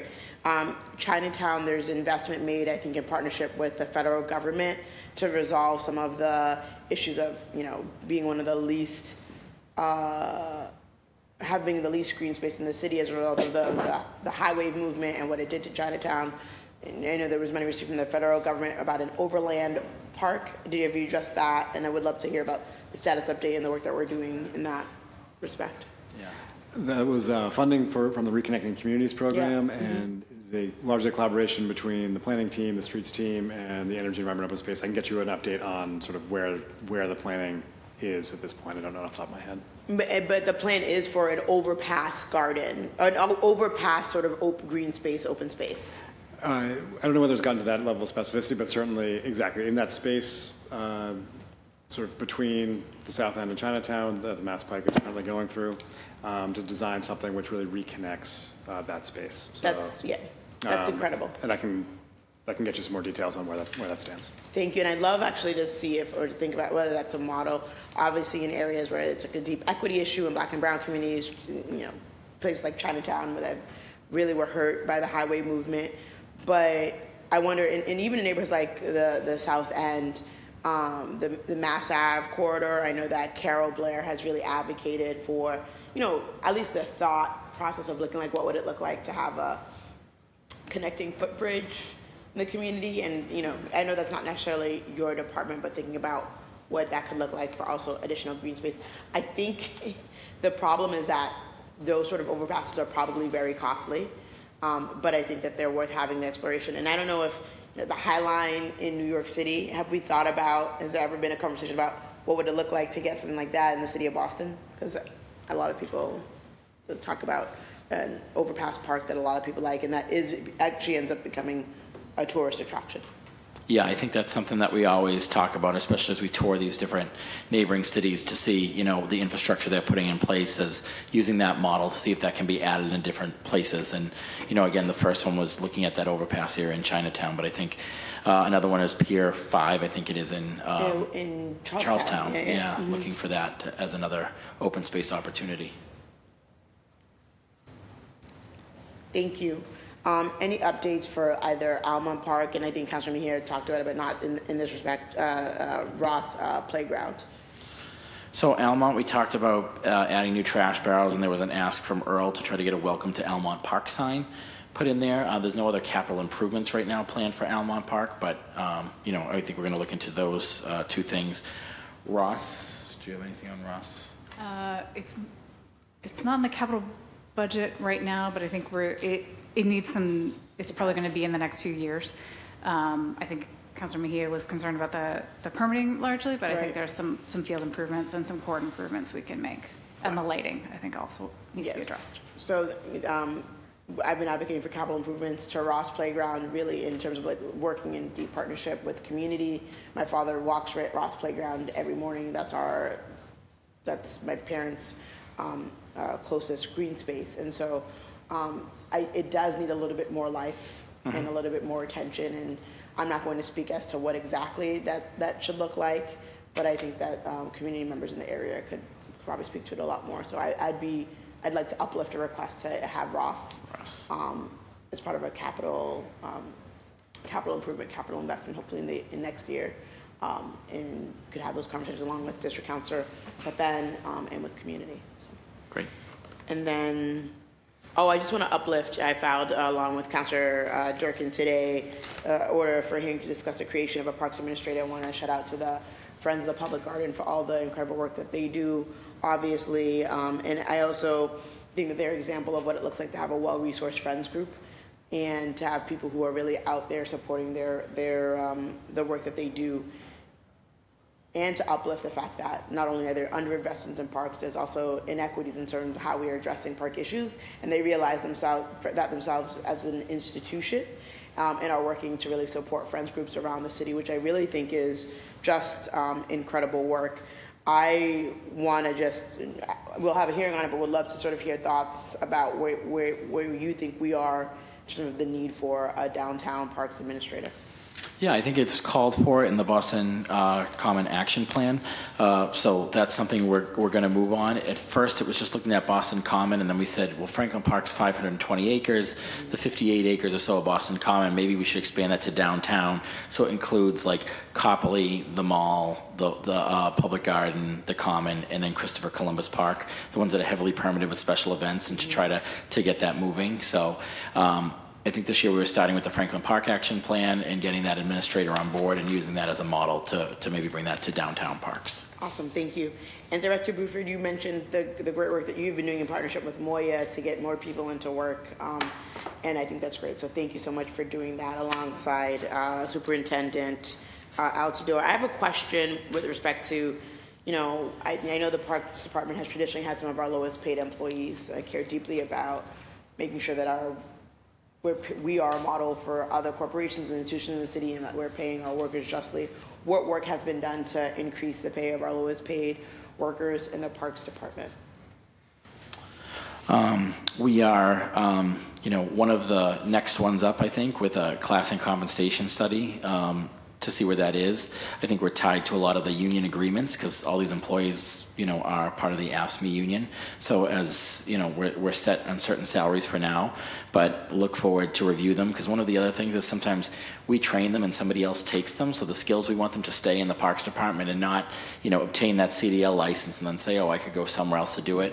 We want to make sure that they have the right pathways to keep their career within the Boston Parks Department. So that's something we're going to strive, but we're anxiously looking forward to a class and compensation study.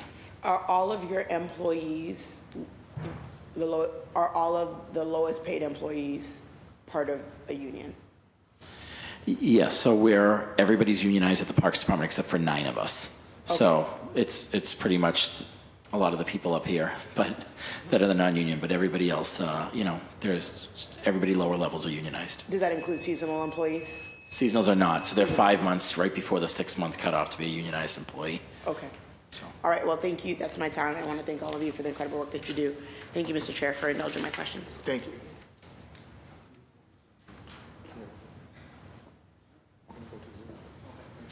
Thank you, guys. We're going to go back to public testimony, but I just want to, again, just thank you guys for all the work that you do. And Superintendent Altidore, thank you for your attention to all the parks, not just across the city, but in District 4. I guess my other question is it the same team that manages the parks that does like the Peabody Square and those little one-off sites that are not parks, but our open, landscaping, because I wouldn't even call Peabody Square like an open space, but is it the same team? Thank you, Council. I think if you're talking to about your region, we have one team for your region. It's like 4 guys. Okay. But at the same time, they oversee different parks in that region. So, but we can bounce people from time, from other region if we need to, depending on the request that we have. Got it. So the same people that are doing parks are doing the medians and the. There is, with the only exception is the horticulture division. If we're planting flowers in there, those are the gardeners that are planting. So if there's plantings in Peabody Square, they've been done by the horticultural division, but the maintenance itself of the mowing, the weed whacking, Right. the day-to-day care is that same crew. Okay. And there's, how many vacancies do we have for that crew, just citywide? And that's horticulture or? No, maintenance. Oh, maintenance. We can Out of the 39 maintenance is probably because a lot of those positions specialize with CDLs and hoisting. So I would say out of the 39, probably 25 is maintenance. Oh, wow. Yeah. Okay. All right. Thank you. Now we'll go to public testimony. When your name is called, please come down to one of the 2 podiums and state your name, neighborhood and/or organization affiliation. Please speak into the microphone. Please keep your comments to 2 minutes. Alex, are you on Zoom?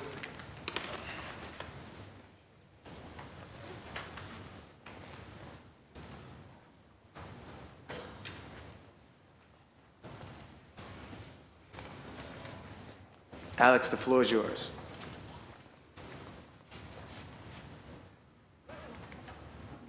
Okay.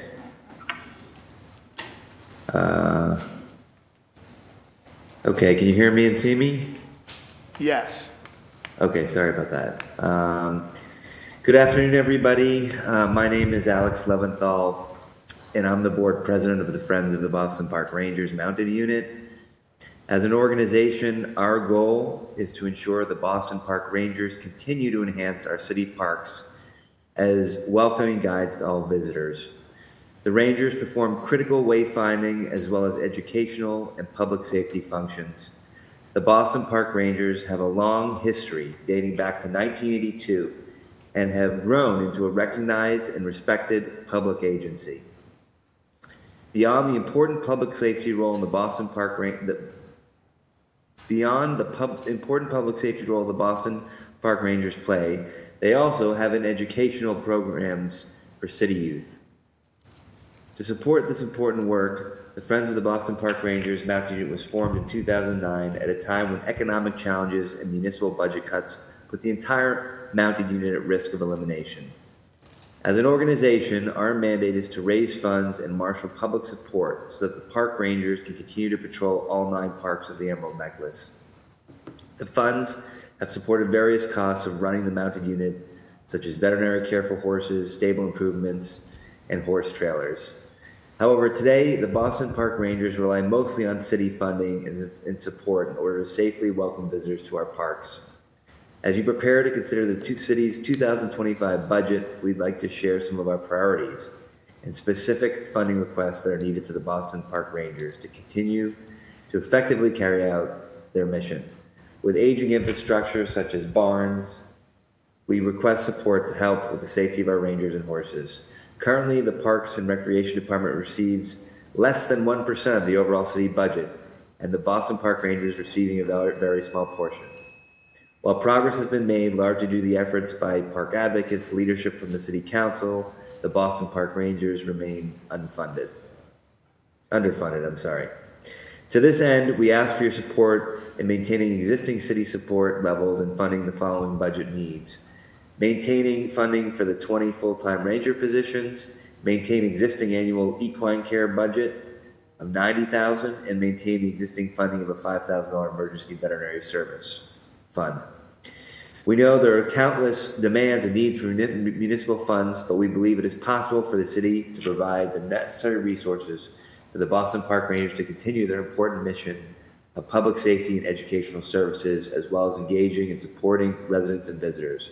We want to thank the City Council, Commissioner Woods, and Deputy Commissioner Bickerton for all your support. Thank you very much.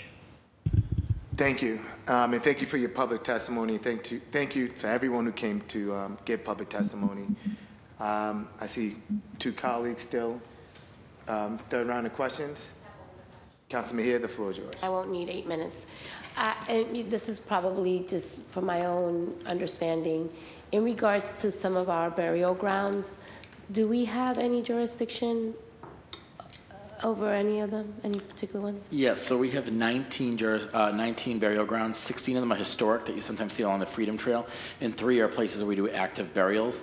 One is Mount Hope, right off of American Legion, behind the Wendy's. The other one is Evergreen by Boston College, and then Fairview and High Park. All right, so I'm glad that I asked because the type of advocacy, the people who call me for all types of things. I just never know what I'm going to get when I pick up my phone. And some of the things that I've heard from some constituents is that the upkeep in certain, even when you die, right, if you are low income, that even in your resting place, you usually, the upkeep in certain spaces and places are not as equitable as others. And I'm just curious about Mount Hope in particular, because I happen to drive by there often, and so I'm just curious, what does the budget look like for maintenance and upkeep? And there was a period of time, and I haven't seen this since, but there was some defacing of some of the headstones, and one of them happened to be someone who was close to a family member of mine. And so curious about how do you respond to things like that? Sure, I'll have to get you the budget numbers for out there, but there's their own crew of 6 to 8 people at each cemetery, so that do their own burials, and then in addition to the burials, they do the lawn mowing and the weed whacking because it's specialized because you're right next to the tombstone, so it's hard to get in every single crevice there. But they're small but mighty. They try to get out there and mow as often as they can to do those areas. With defacing, if anyone brings that up, the director, Tom Sullivan, they're usually on that right away. And if it's something that we can't get out, either with hand washing or light power washing, we've used Daedalus before. So there's been some statues and monuments a few years ago that were all defaced there, and we had to bring in the stone conservators to help us. So that's a routine service that we do when somebody defaces the graves. Thank you for that. And then the last thing in regards, so I just want to stay with the equitable maintenance, even beyond. Is there an opportunity for us to do a little bit of advocacy in the budget to increase some maintenance in that particular cemetery? We'll never say no to advocacy, Councilor. Yeah, no, and I know from what I understand, a lot of the folks who, for the Louis D. Brown Peace Institute, a lot of that's one of the main burial sites.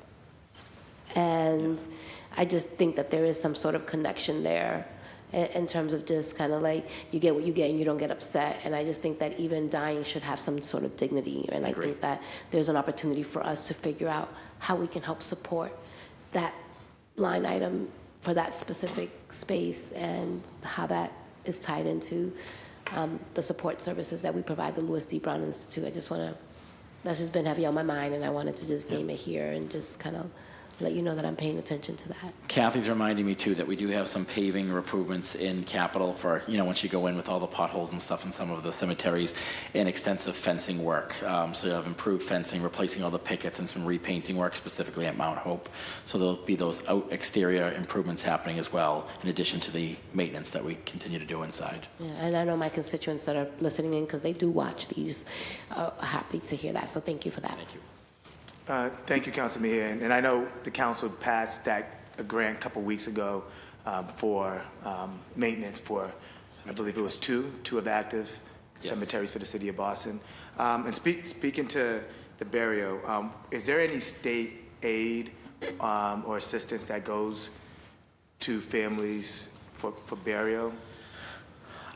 They're like the Louis D. Brown Peace Institute, Isaac Yablo, and their team also have stuff with violence that they're sometimes able to assist with. I think that's the only assistance that I know that happens, unless there's other nonprofit assistance that's given. We're so limited because there's the expense to open up a grave, but a lot of the family's expenses, whether it's for cremation or preparing the body or funeral home work, and that's something that's out of our purview. We only own the grave itself and the opening and closing of the grave. So, but I know Isaac has a certain fund where things due to gang violence or certain crime, there is assistance to go through them. Got it. Thank you again. Thank you for your whole team. You guys do amazing work, always responsive. I know I'm always reaching out to Superintendent out the door, and he's always showing up. So I just want to thank everyone in the Parks Department for their work and their commitment to the City of Boston. And this hearing on docket number 0670 through 0678 is adjourned.